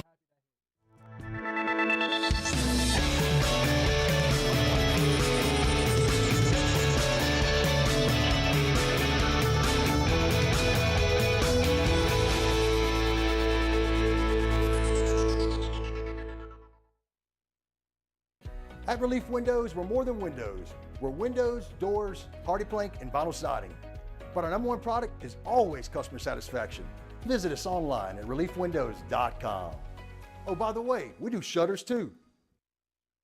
Farming is a way of life for us. It's not something we get up in the morning and dread going do. It's just something we go to bed at night looking forward to getting up to go do. John Deere equipment is what we as farmers strive to have. So it's in your blood, it's in your veins. It's just a part of who you are. Green is what we want to be in. The other tractors were acquired to patch it up to get to where you want to be. Where we want to be is in John Deere.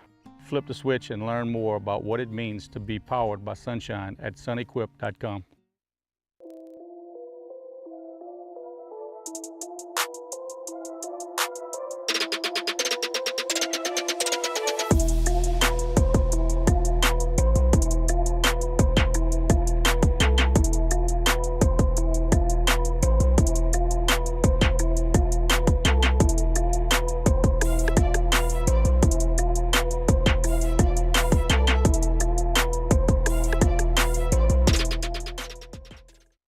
Hey, it's Matt Moscone. For years, you've heard me tell you about Insurance Network of Louisiana, helping you find better coverage for less money. But it's not just for your home and auto. They also offer commercial property. So, retail stores, professional offices like doctors, dentists, attorneys, clothing boutiques. Insurance Network of Louisiana can find you better coverage for less money. They service the entire state of Louisiana, and they're local. So call today at 293-0450 or lainsurance.net. There it is, the extra mile, on the border of expected and extraordinary, for those willing to go further, like vans customized for work or play, with safety and tech to keep you connected, supported by a 5-star sales, service, and finance team, and backed by the 1-star you know. So go the extra mile. It's never crowded, because so few have what it takes to go there. Mercedes-Benz Vans. I've been doing business with Luba for 25 years. They're dependable, trustworthy. It's just the attention to detail with our clients. Our folks have years and years of experience. They're highly trained professionals. But many companies have that asset. What I'd like to think makes Luba a bit different is that we use those talents in a way that truly... Matt Moscone inviting you to join us for Monday's AFR, presented by Relief Windows. Derek Meadows and Jabari Antoine make their college announcements. We'll discuss, and it's Saints training camp week. Join us 3 to 6, 104.5 ESPN Baton Rouge.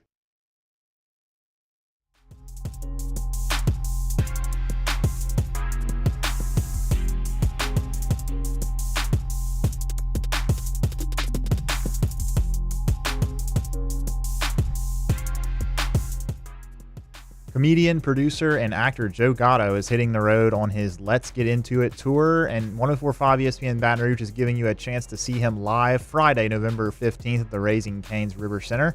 Register to win tickets today at 1045ESPN.com.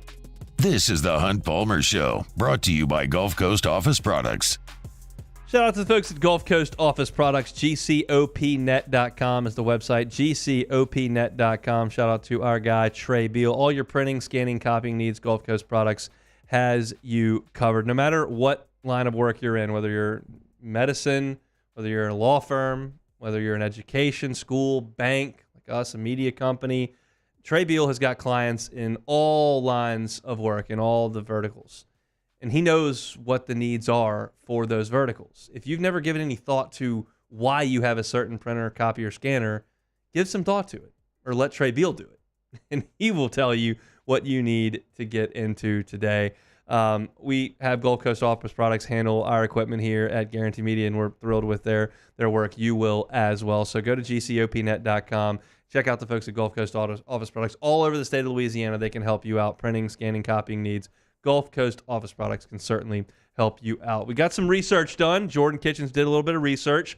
If you missed in the last segment, we were talking about Diana Taurasi, and I think she might be a bit past her prime. Maybe time to go to somebody else on Team USA. We're looking for other 42-year-old players, and we actually got a list of basketball players who are 42. These are Diana Taurasi's contemporaries. Carlos Boozer.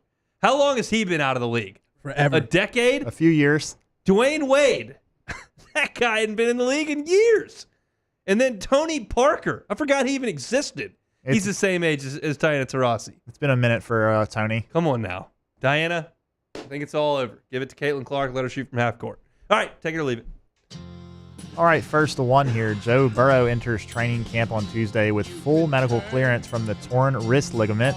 Burrow was limited last training camp with a calf injury sustained in on-field workouts that was initially feared to be far worse. This will be Burrow's first healthy training camp. Take it or leave it. I got to take it. I got to hope. Last year, I vividly remember it was this week. It was the week after SEC Media Days.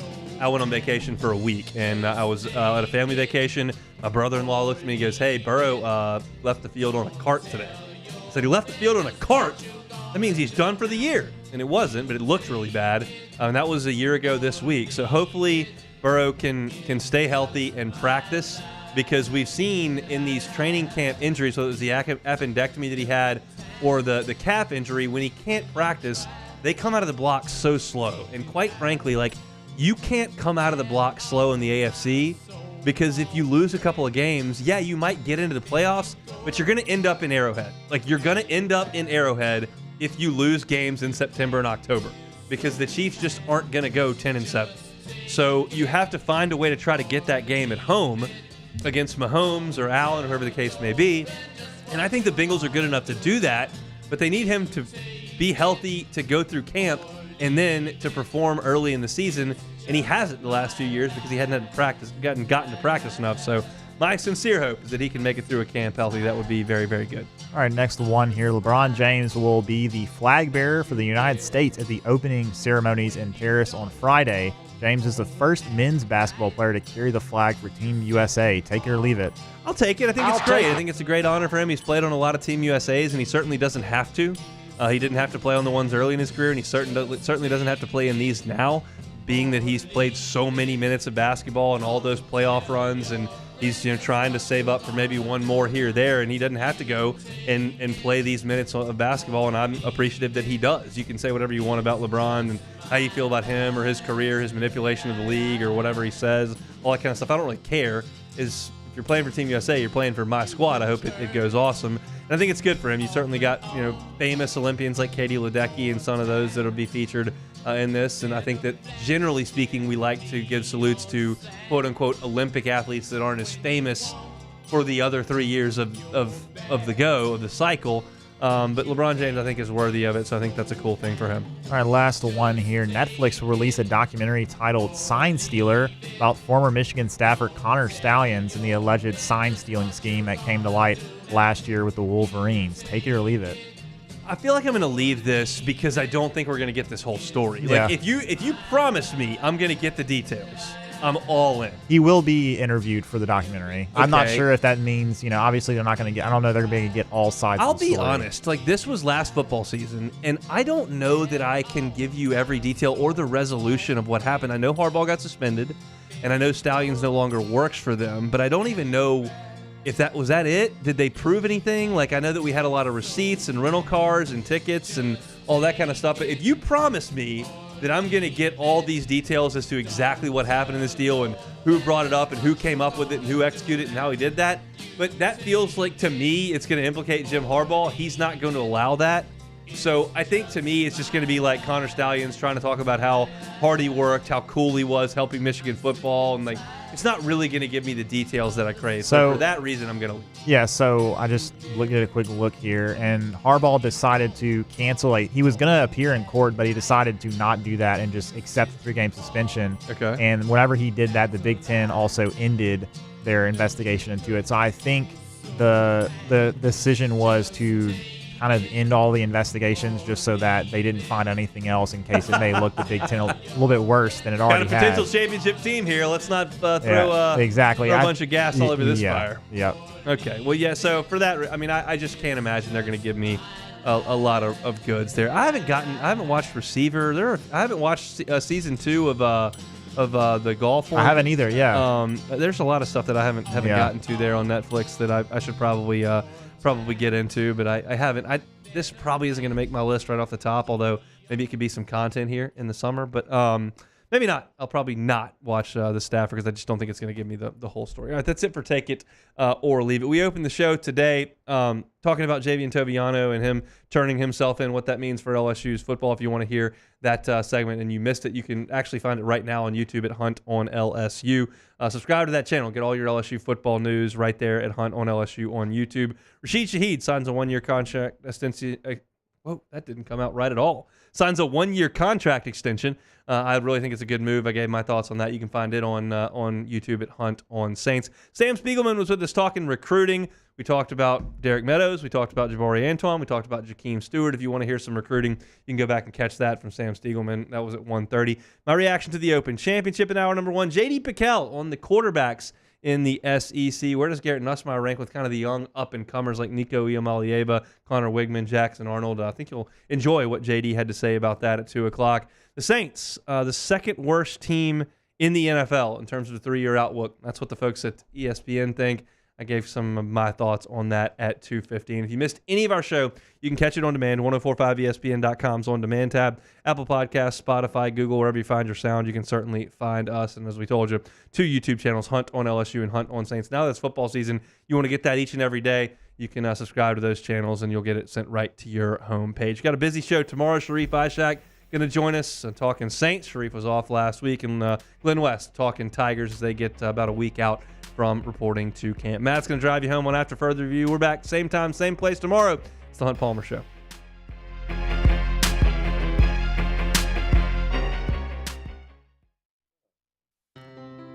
When it comes to ending cancer, we push forward, always working together for you. That's why our cancer experts at Ochsner have clinically integrated with MD Anderson Cancer Center. This means advanced cancer care, including access to life-saving clinical trials and integrating care to treat the whole you. Introducing Ochsner MD Anderson Cancer Center. Long live you. Performing is a way of life for us. It's not something we get up in the morning and dread going do. It's just something we go to bed at night